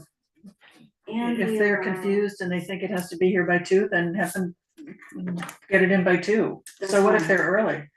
Well, all I'm saying is, we do allow postmarks for current taxes. So that has to be in item 3. Right, current taxes, postmarks are allowed for current taxes. Delinquent taxes need to be in by the applicable, end of month of the applicable billing date. Yeah, but this is confusing because it says delinquent tax collection policy. Exactly. Right, so can I just suggest that we go rewrite it? Yes. yes, thank absolutely. you. Thank you, thank you. That'll take care of it. Sure. Thank Can I you. just We'll bring ask- it. Thank Can I ask a couple of other questions Sure. about this Yeah. though? About other portions here, under oh, you don't have this in front Oh, of you. just- Yeah, you can just look on right here. Come and sit with us, Kim, I don't wanna be at the big boys thing. big So penalties, girls table. Yeah. penalties and interest of 1% and penalty of 8% penalty. I don't understand the use of that word penalty. The And second. penalty of 8%. Yeah, cross out Interest the of second. 1%, penalty. yeah, penalty of 8% is applied to any unpaid balance the day after. Okay, so I don't understand. So- 1% and 8%? Yes, it's 9% the next day. And it's, if somebody says, I owed you 10,000, here's your 10,000, what do I owe you? Well, it's another 900. They can give us a check at that time. If they say, well, I'm gonna pay it over time, Yeah. then that's prorated, but it's a 1% interest for any outstanding balance. The Okay. 8% is prorated. Got it. It's 8% for being late. And Yes. it's 1% for the first month? 3 months, Right. and then it goes to 1.5. Okay, interest accrues at a rate of 1% per month, and when is that posted? When is that posted on June 1st or June 30th? No, it will be posted as of the delinquent. So when the delinquent tax collector gets the warrant from me, then they're considered late October 4th.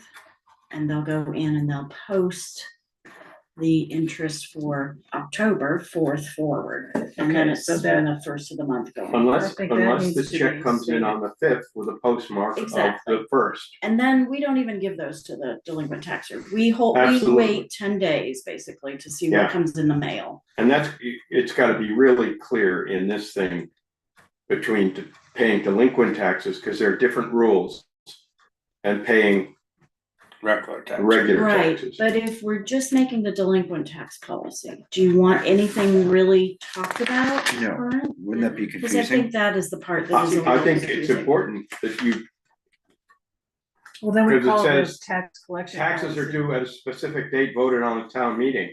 Okay, That's got nothing to do with delinquent taxes. Well, I right, think she said you're taking it out, right? we had talked No. about, Rewriting that. we had talked about having to rewrite this so it wasn't so confusing, and Yeah, the tax date changes, you know, it used to be September Right, tenth right. every year. That was really easy, and now it's the 1st, or now it's the 3rd, or it's the 6th of October. So how do you say that, other than referencing what's voted on at town meeting? Now, what I could put in there is how about a little introduction that says, we have current taxes, which are due by the voted date, and we have delinquent taxes, which are anything that happened the day after, other than postmarked. If I put an introduction in here, Yeah, good. our tax Sure. policy Yeah, that is, works. absolutely. Yeah. okay, Okay, then I had, And then I might be tempted to put this tax collection policy. And then it would be first, regular taxes, okay. talk about the post date, You want them combined. postmark, and, otherwise, it's gotta be by 5 on the due date, which is voted on annually at the town meeting, blah, blah, blah. Blah, blah, blah. And then Yes, I delinquent think that's, taxes. I think it's very good for clarity, because it's very different. Exactly. Yes, Miss. yeah, so I have. So are you ready for us to just let you loose to No, I rewrite have this some now? other, I have Or some you other, have any I'm other waiting. questions? I have some more things. Okay. We have some more Sorry. thought-provoking comments. Taxpayers who are unable to pay their delinquent taxes in full may request in writing a reasonable repayment plan. I want to know when they have From- to ask for that. They may request, they're going to have to do that once they receive their, As soon as they're delinquent. from the warrant. collector of delinquent taxes. May When they- request from, When, when they Right. receive their, I'm gonna give this to you. so- yay, I can give you a copy if you want. And down, repayment plans must be structured to ensure full payment within a time period acceptable to the town, not to exceed the end of the fiscal year and unless extended by the select board. So no matter how long they are delinquent? Well, so in theory, the goal had been to get people paid up by the New Year's Yeah, Tax bill. due date, okay. so that they weren't overlapping, because then they're Yeah. just so far underwater, Yeah, you yeah, can't right, get right, right. ahead. Yeah, And so that could be worked a little differently to be a little clearer, and it says according to, the town, what the town approves. It's typically been what the collector has approved, but if that individual thought there was something outside their comfort zone, perhaps that person would come to you or should be required to. That's up to you all to say. I don't know what you want them to do, but it's reasonable to accept a payment plan that gets them caught up by the next, yeah, Current yeah, that tax makes sense to me. Yep, Yeah. yep, yep. and that had been the goal. Can I suggest that this repayment plan must be structured, can I just suggest that it gets signed by the delinquent tax collector and by the tax ower, the taxpayer? So that the plan is written out, because must be structured, I think, it They have says to somewhere request in writing. request in writing. I think that plan should be in writing too, and it should be signed by the taxpayer and by the tax collector. And I can put that in there if you think it's a good idea. Is that currently the practice or no? I don't think so. I think that, you know, Well, it there were, should be, because yeah, down the road, with the change of people that come into the area down the road, that may come back to haunt us if there's not signed. absolutely. And, right, so that would be a procedure that we would, as a procedure, the written repayment plan is signed by both the property owner and the collector of delinquent taxes. Yeah, so you want written, and down here under number 6, tax sale procedures, the second bullet, the taxpayer has been offered and has failed to comply with a written and signed repayment plan. I think that's, Right. and just as a question of interest, Mm-hmm. so there's a tax sale. That means the property or some portion of the property is sold to pay the taxes. Mhm. What if there's no other property other than the house itself? The house is sold, what happens to the rest of the money beyond the taxes? So the town can only get what it's owed, as well as covering the cost of putting that up for tax sale. And anything in addition to that goes to the actual property owner. Oh, it does, okay. They also have 12 months, if they can come up with that amount of money that's been paid on their behalf, then they have the right to redeem it with interest to whoever bought it at tax sale and make good on that. And So- then after 12 months, they might be out of it. Right, and so when somebody buys a property at a tax sale, the understanding is that they've got it for them, but within the year, they might They lose could it lose it. again. Correct. Yeah, okay. But then they're, you know, getting interest on that, and that's their risk. Yeah, of course. Buying. I mean, they can do stuff for the property, but if the person comes up with money there, they don't recover their cost. And the homeowner isn't ejected or evicted from a tax sale property, correct? So I don't know about that. You mean- that I've never heard of yet. So if someone buys a property at tax sale, they wait their 12 months and the homeowner still lives in the home, still owns the home. I think, For 12 months? Well, after 12 months, they don't own the home. well, they won't, unless they redeem it, unless they come up with the Right. money that was But spent for on those their 12 behalf. months, they stay there, is that? That's my understanding, It's but interesting, I I'll don't know double that, check it. I don't know. We've Yeah. never had one except for land, Yeah, right. so. Thank you very much. Thank you. Thank you, Kim. Sorry to be so picky. No, I love that, that's just me, I do. Hey, keep going. Let's see, the generator bids, number 7.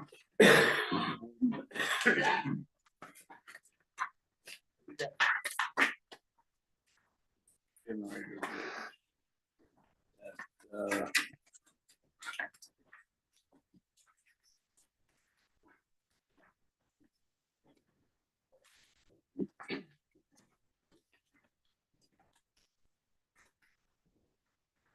This is for generator maintenance, right? We're not buying generators. Yeah. Generator service contract. Yeah.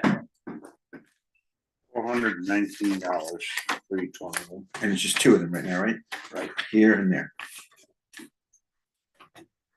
This is from, HB. HB. And that's who we use now, is that Yeah. right?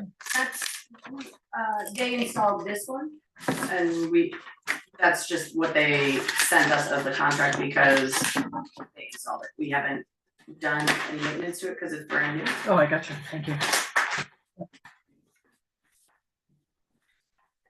Was there anyone previously maintaining the one in the little school or no? We didn't have a contract for that. We didn't.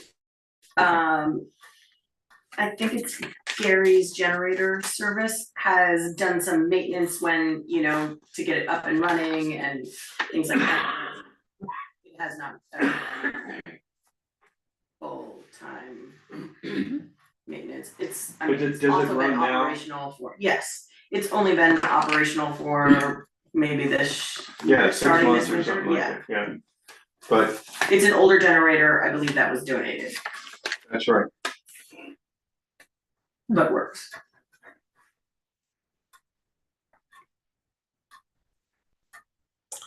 The total annual service without a battery is $321.86. The battery that's currently in the generator is good for 4 to 5 years. a full inspection is done with each service. And then the above three parts are one-time installation that Gary has been recommending. These parts are an effort to prevent freeze-ups during the coldest weather, windiest times of the winter. We hope they will reduce after all calls for our customers. Our goal is to have all generators working 24/7. The cost of the additional parts is $455.80. Sorry? $455.80 for the additional parts. It's recommended. He said, Is that for each generator or just for the little just for school? the new one, actually. It doesn't say here. It says Kohler generator service. Is Kohler we got out here? Kohler is what we have out here. I think it's Generac or I thought, yeah, Generac. Mhm. At the little school. But there's only one bid here, Sean. Yeah, because HB did one bid and, No, HB did two bids, one for this generator, one for the little school, right, and he's only done one bid. he's doing, he knows it both. Oh, maybe he didn't.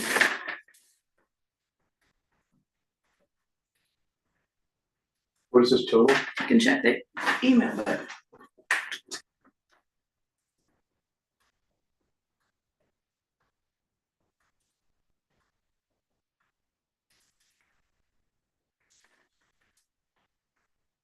I'll double check with him, but he said it was for both. Well, it's not written down that way. No. I can call him. He knows it's both. He went to the little school and he went to, Well, I think we should call him, because if he's charging, was it $315 plus parts, but the maintenance was $315? Mhm. That's a whole lot. If that's for both generators, that's a whole lot less than the 800 that HB is gonna charge us. Well, this is total with parts is $776.58. he wants That's to with put something parts. on the With, new. that's the whole thing, that's compared to Yeah, right. 838, right? Yeah, right. So they're $50 a part, Yeah. 60 But bucks. a they're part. not saying anything about putting the extra parts on. Right, Mm. it's not Yeah. apples to apples, The 400 and something for Gary's, I believe, is that he wants to install a heated something. And so that's. He wants to winterize the thing, basically is what he's saying. It's outside? Yes, they Yeah. both are. Yeah, all these generators are. We better, Of course they are, yeah. I'm sorry, I don't even know why I asked that question. Of course they're outside.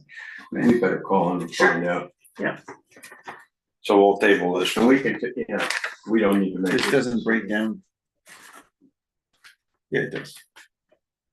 Service, okay. Alright, so she's gonna call and get it clarified. Now we got furnace bids.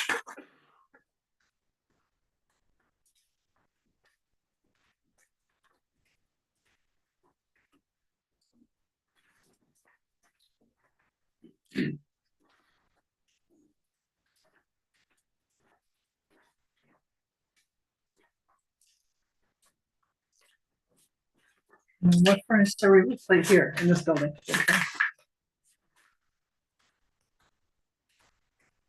Now, before we open the bids, or get discussing them, person mentioned to me the way this furnace rumbles and rumbles down here is because there's too much fuel being pumped in for when it ignites. That's why it rumbles and carries on. Last person I know of to service the furnace down here said it should be replaced. Bringing up what I was told, as I asked Shauna to try and look into a little bit of oil being put in what the rumble. That would just be a new high pressure pump and an igniter, right? You wouldn't need a whole new body and everything. Right, but I don't know Yeah, what condition the rest of the furnace is in. It's been through a couple floods stuff.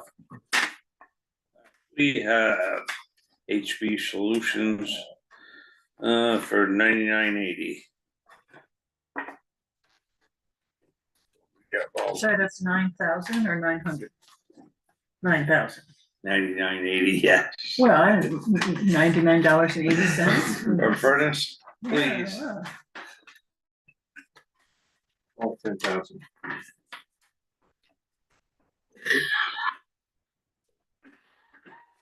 And this one here is 63.80. And who's that? Marcel, Marcel, I'm Well. familiar with them.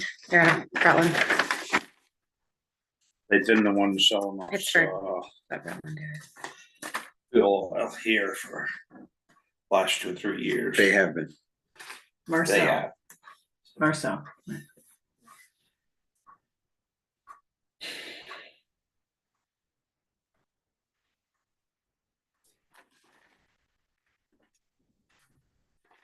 Oof, it's hard to read.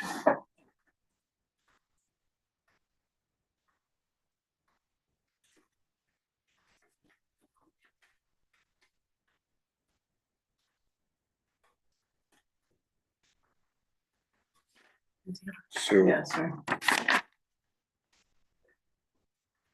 they both, I'm not too strong in this area. Are they both giving the same type Did of? we buy our fuel Furnace? from Marcel last year? He gave us a price, but we never paid the price. He gave us $6. Install. That would be furnace, Furnace, 132.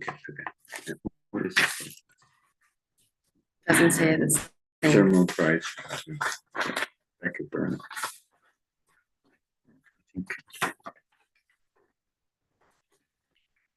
Those are the apples to apples in terms of what you're getting. And are they? I don't It's know. hard to read that, 'cause, I don't, yeah. These people all, regardless who you're getting bids from, have their way of wording and stuff, so that it's.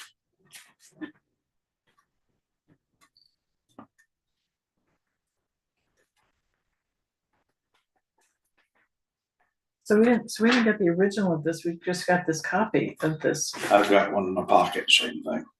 a copy though of, That's all he said, he emailed me was a copy of the, let's see, okay.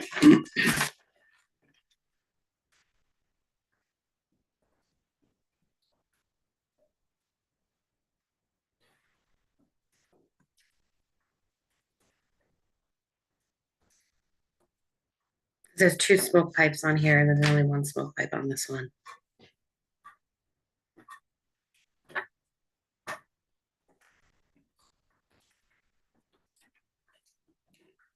Right here. And this must be 2 different types of smoke pipes, but I don't understand.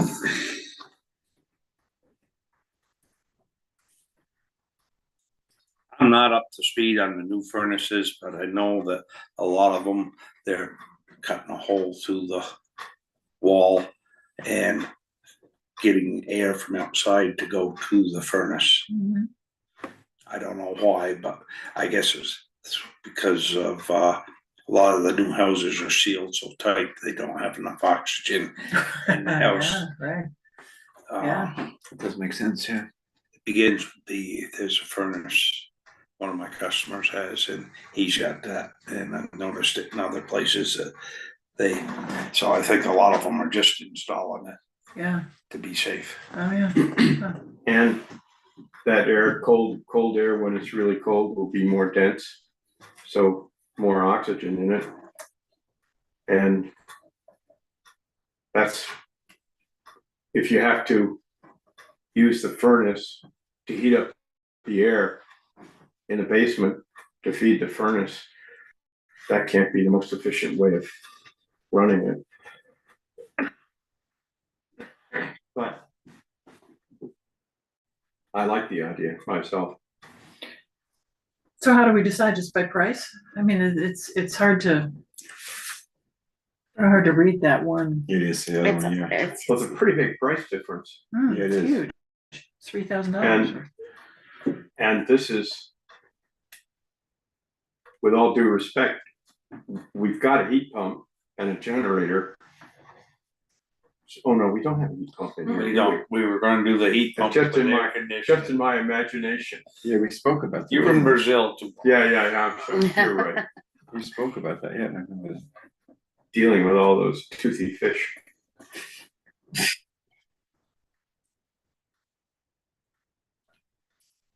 Do we need more information because it's not completely broken down? Like there isn't like a breakdown of, you know, like there is on this one, but I also don't really understand this. What I'm reading.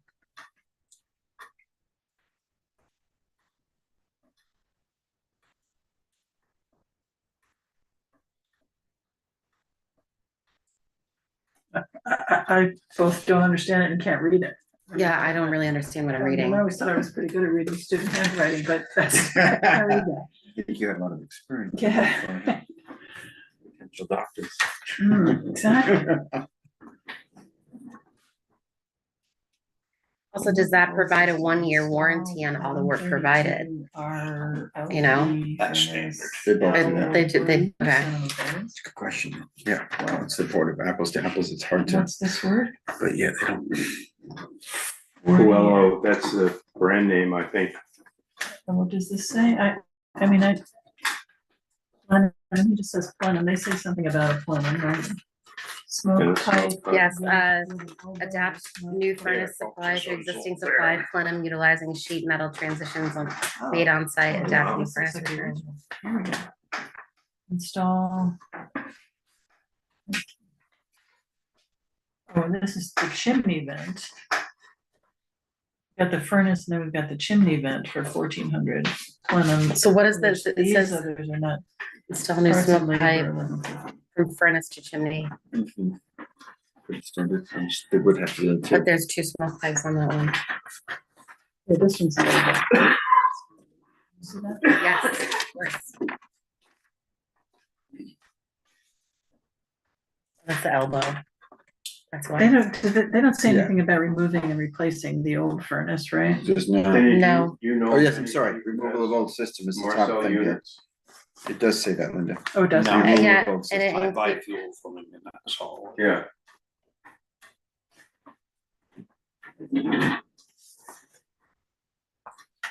He's So just. it looks like the type of furnace they're putting is called an Elber. Is yeah, that they're just talking about a new furnace. on that one? Well, this says a thermopride oil-fired furnace and Beckett burner. I know the Rod and Gun Club put in a new gas-fired furnace a couple of years ago, because they got some of the money from one of these grant things Yeah. from the town, and it was about $6,600. You know who they used? I think Daryl did, Oh, okay. but he apparently didn't want to put pressure on us. Oh, For us, people who have small businesses, it's not good to do work for the town. Yeah. Whole thing goes wrong and you get Oh, bad press bad press, right? all over. Well, here's a little, upon payment of the final invoice, you will be awarded 5% of the total installed equipment price in HB reward bucks. Ooh, what do we do with those? These, I'm about to tell you, these rewards can be applied toward the future purchase of any HB product or service. Like a mini split? So you're talking roughly, so they're giving us an $500. incentive. yeah, $500 to go toward fuel. But $500, and this is $3,000, this is $3,000 more than that. It doesn't quite cover the difference. No. All right. I don't know, I'm sort of leaning toward Marcel, but. Yeah. Just, I'm gonna abstain simply because I'm a customer of his and. Yeah. So on. but you, But it's a reputable company, It Yeah. is. yeah? It's We're a using- local, it's a we're local, using them local now. family owned company. We're using them now to deliver, is that what I heard? So we have a relationship with them? Well, they're both sort of local. This is Springfield, this Yeah, I is know each. Pittsburgh. It's not. We've had him for what, last 2-3 years, Sean? I've been here for 2 winter seasons and we've used them both times. And they've Won the fuel oil build. I'm sorry, and they've been reliable? well, Jeff had some comments to make. Well. I was the town wondering market About run out fuel of oil, fuel. but Yeah. that's, Oh, okay, that was a different, that was for the trucks or for the furnace? For the furnace, And is that the same company? or maybe it's fuel oil. He was talking about the fuel. He was talking about the fuel oil bids. bids, Fuel oil. not this, Okay. yeah. I move I we think- accept the Marcel oil bid for a new furnace A for $6,360. Second, I'll second. there we go. Further.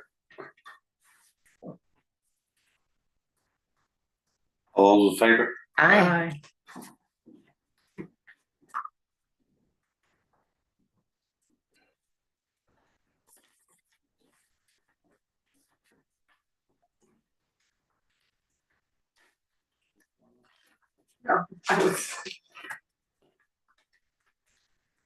Alright, what do we got now? Boynton Road speed limit, So, you read your emails, so it's kind of I've heard of it. DOA.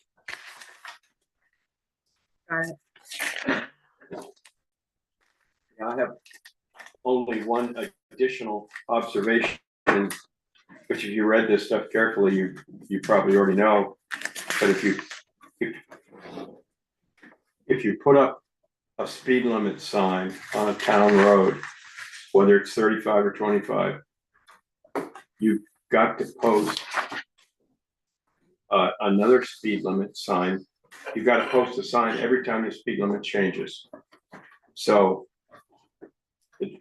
my reading is that to do a 25 or a 35 mile an hour speed limit sign on anywhere on Boynton Road, we would have to post Boynton Road when you got on it at 50 miles an hour, then go to 25, and then wherever this Ends.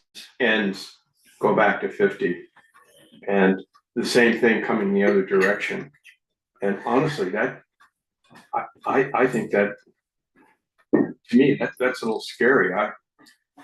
Scary I'm in on what way? dirt roads and I'm not thinking 50 miles an hour around here. I don't know, that's just an observation. Do you also have to, so when you turn off onto a side road, you would have to have a 50 mile an hour sign there and then 10 feet later, a 25 mile an hour sign? I'm not sure what you're saying, you have to have. Well, it. it's a little unclear to me where he wants 25 miles an hour posted, but I think Right. it could only be within the, the development that, what's his name? I'll be waiting, Yeah, Riverside, you mean? no, no, where they changed the road over, you probably, when Bobby Waite did that development, the town road used to go right up by the old schoolhouse and have the old shack curve. Oh, Went yeah, up too. right, So when okay. he did the development, yeah, he made it come straight down to Boynton Road. yeah, And the development is Casper Lane. Yeah. And the building lots up behind the cemetery yeah, and Nolan's house, yeah, his original house. That was all part of Bobby's development. And so what you're asking, or Jim's asking, is the speed limit that this is guys questioning, is it just for the development? gotcha. We don't Because- know, he doesn't really say here how much of it. Well, there again too, you got the planning commission or whoever, they don't have the authority to do that. It's the select board has authority Yeah. over the roads.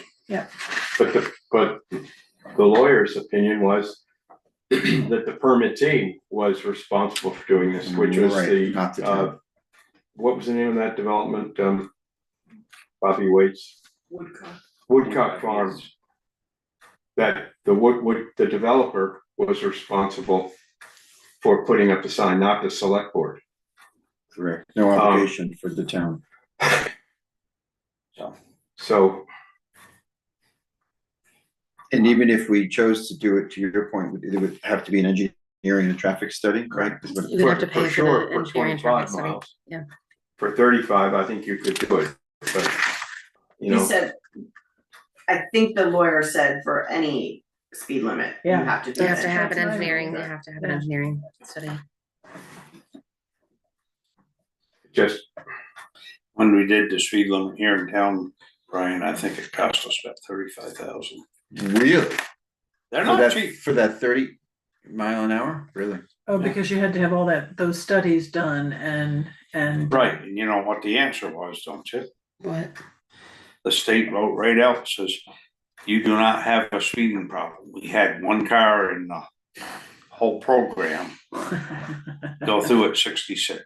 You do not have a Speeding speeding. problem. Oh, okay. And you guys did one a couple of years ago when there was a lot of talk about That's when it was the done. sidewalk, That's when it flash, was- yeah, sidewalks, and also the flashing, like having a flashing.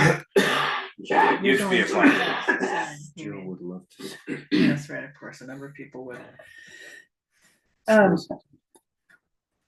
does anybody want to speak in favor of putting the speed limit on Boynton Road? And Shauna, by the way, thank you very much for Yeah, this recap. summarizing all of This this. is great. Yeah, that was great.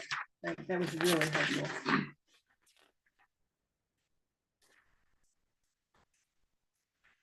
I'm gonna move option 3 with the caveat that I'm gonna have to think about how we write Skinner a letter. Mhm. But Explaining this. yeah, explaining our decision. And but that letter's gonna take a little time. That's not something that can be dashed off in 2 seconds. I agree with that. Is there, I can't remember on Boynton Road, if there's, I think there's, when it goes up the hill and turns the corner where it's such a dangerous place right there. It's a blind hill. I wonder if if there's any sign there at all that says blind driveway ahead or something like that. There's a big sign that says road narrows. Yeah, Oh, but you're having a hidden drive sign or something like that. I'm just wondering Slow if curve, something. there's something that we could Put up. put up that would be not a speed limit, but a, danger narrow road or something like that. It's a great point. Loose gravel, I mean, I don't know, probably not always loose gravel, sometimes it's mud. Which will slow you down. Yeah, exactly. What's the problem, really? No, I think it's a great idea. I don't know, why don't I go up Boynton Road and see what there is there now? Cause I think there are some caution signs and I can't remember what they are. But we could at least offer the Mr. Skinner. that So, option. just so you know, hold on. This is Route 100. Yeah. This is Boynton Road. Yeah. This is Fields Road here. Yeah, This is the Knowlton property. yeah. These are And the it's soccer up- fields. Yeah, it's up here. And his the house bad is right place. here. And this is sort of where that bad Yeah. place is, right in there. Yeah, The bridge is the town line. the town line. This Yeah, which bridge is- is just beyond this guy's Skinner's house. Oh, I see. Where's his? That property is now? the town Well, line. isn't So it's like, the development, the condos in Londonderry, oh, the condos are in, yes, you're right. No, yes. okay, so it What kind? Right, it's right over in Farm the condos? Yeah. border. Oh, They're in Londonderry? Yeah, that's all Londonderry. Oh, so he should really be going to Londonderry. Well, I'm That's just telling you Yeah, what no, I know about. Yeah, that's good, yeah. Okay, well, why don't I go and find out what's there, can we table this for now? Yeah.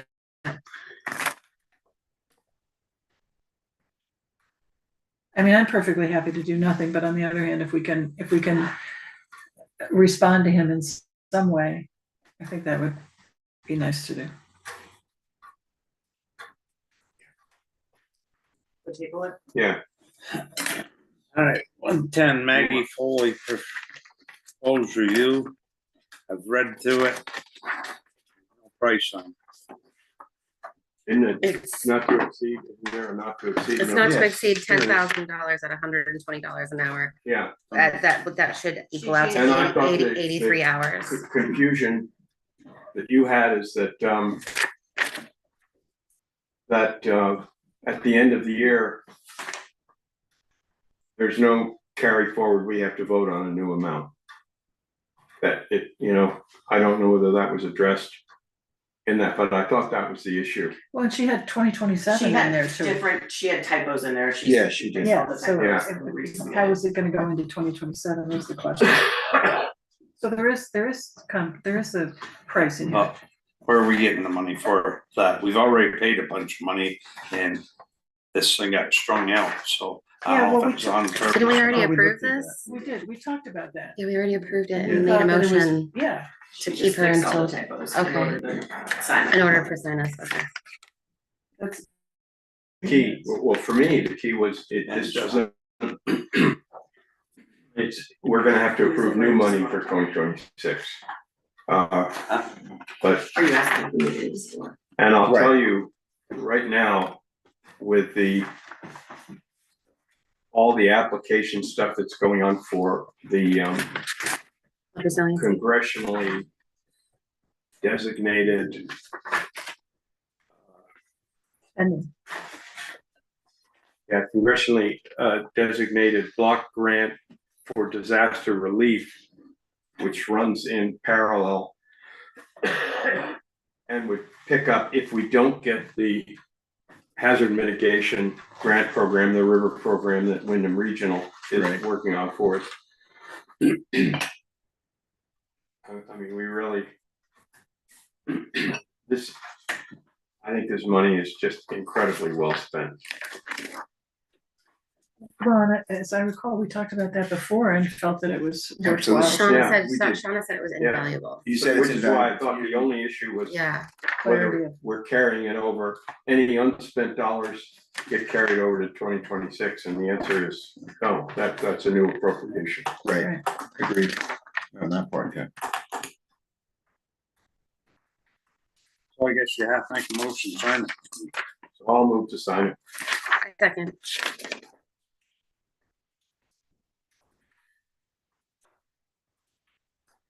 All in favor? Hi.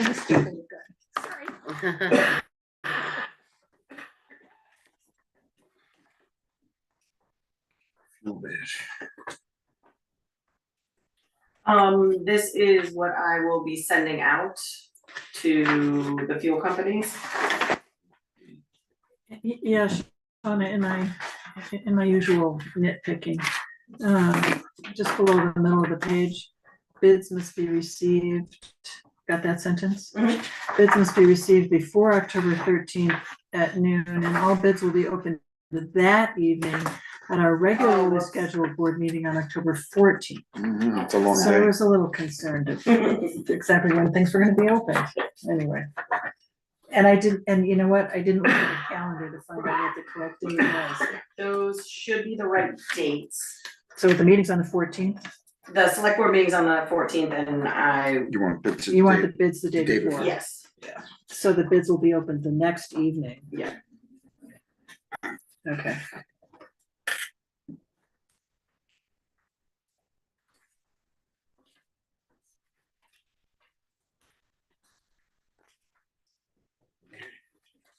So we'll send Maggie a copy of that signed letter. Yes. Do you have it? Is- Yeah,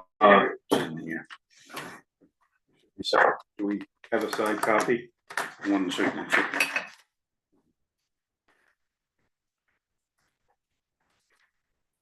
I'm the client, I guess, so I'll sign it.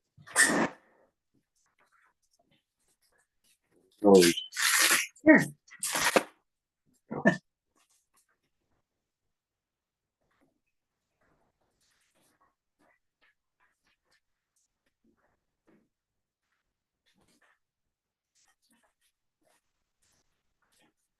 I think the next one's just notifying us that DRB reversed the decision or over.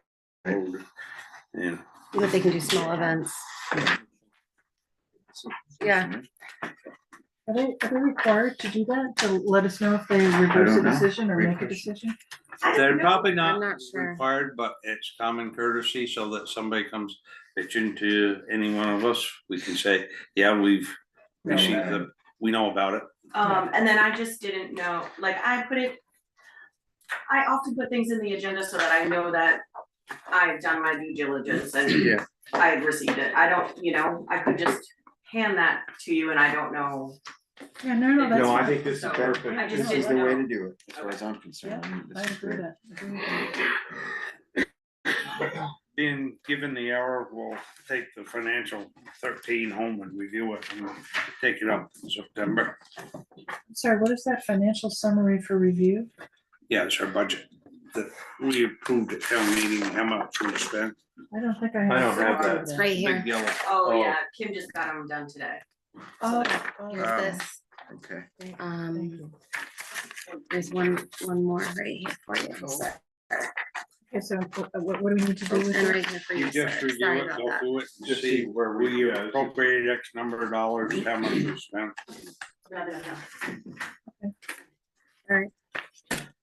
So we're gonna do selectmen's order number 4. So we're gonna review that for next meeting, is that what In I'm hearing? September. Well, if you have any questions, you can bring it up, we usually don't. They can call me. Okay, I give it to you at the end of each month. got it. Sometimes it just hasn't been a, We get this at the end of every month? yes. I'd like to give you a monthly update, starting in June or July. It's like a bank statement. Oh, Just It's so like you a bank can statement. Can you see- send it to us in email or just physical? I I don't know. can send it physical, I Okay. can send it email if you want, I just didn't get it done until very late today. All Okay, right, great, thank you. so I'm gonna, just to keep things moving, move approval of payroll check warrant report number 16 in the amount of $8,937.29. I second.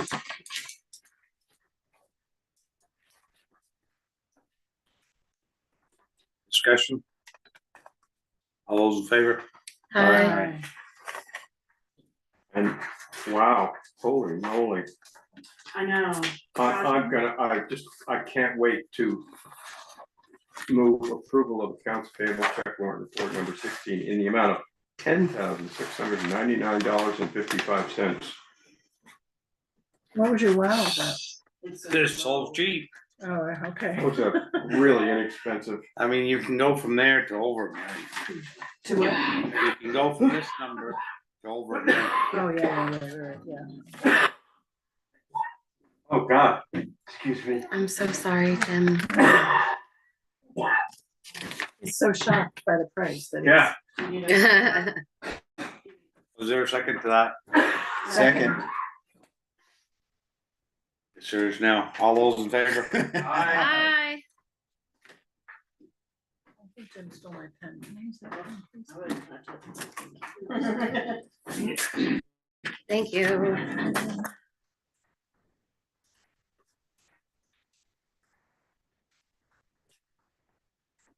This one.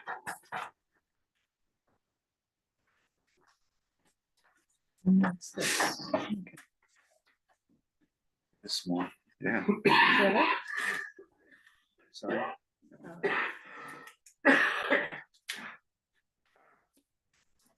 It's driving me crazy.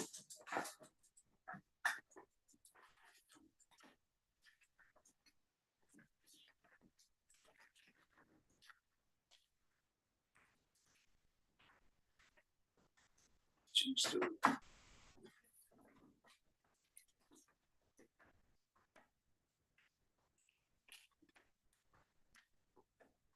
Somebody else got some? Just to touch older news or old business, the town planter slash fountain. Yes, it was on my list. outside, that is, the ladies of the green say it's not their It's not responsibility. this, okay. It used to be a water trough for horses, I was told. By the ladies of the green, they said that Ellen or Mildred Ogden, or not Ogden, Orton. on town, used to maintain it, she just did, it's up to you guys, what you would like to do. So what was the discussion What was was that, it? discussion was that Jeff and Mark have been putting flowers in there, but they keep rotting because it doesn't drain. So their suggestion to us as a select board was to consider putting in, you know, a fountain, like a solar powered fountain, bring it back to its original use, which was water. For all the water trough, all the horses around? Yes, so And just as where are you gonna get the water from and Yeah. what are you gonna do in the winter time? time, I think you would just You gotta take do the the- turn fountain it off. out. Yeah, take the Walk fountain away. out. Yeah, yeah. Right now it's sitting there with weeds, so we need to do something, right? Cause it looks horrible. It looks really. I think bad. we ought to try fountains. See how, I mean, we're not talking big bucks here, right? Sure, can ver, well, he had, was something in there that he had that was very inexpensive, I'm There sorry. was a $29 pump that That he's, Jeff had looked at on a website. but we can look further at that, so, I think the question's gotta be answered, is where water. where was the water gonna come I from? think that they're gonna, I can ask them if they would like to do that. yeah, I mean, if they I'm sure water that they it, would. if they're watering plants in the summer, you can put new water in it every couple of days, so They're gonna everybody- be doing it every 2 days. yeah. Who is going to empty it? though? Right. We have to get the dirt out of there, right? And we don't have anyone that can do Well, that. somebody's gotta get dirt out and then in the fall, somebody's gotta take the water. Are Jeff and Mark gonna, they, They did not offer to take the dirt out, no, but, I mean. I would be happy to do that. I mean, I feel like we can't leave it the way it looks horrible, yeah, so. I would like to move that we put this in Brian's hands. It's fine, happy to. You're very I'll talk generous to that. Jeff and Mark and figure out if they'll put the water in. I can help you Yeah. if you want. And we'll, Fantastic. and Where- yeah. I will second that motion with the addition that, those with a recognition of the capability of those hands. They're honored. the Your hands are willing honored. capability. The of willing this. Go capability. ahead, dirty hands, is that what we're talking about? Strong hands. Okay. All right, that's what I had. Hit the bakery in the hotel, but we're not talking about that. Recording stopped. Just wanted to give the heads up, I will not be here on the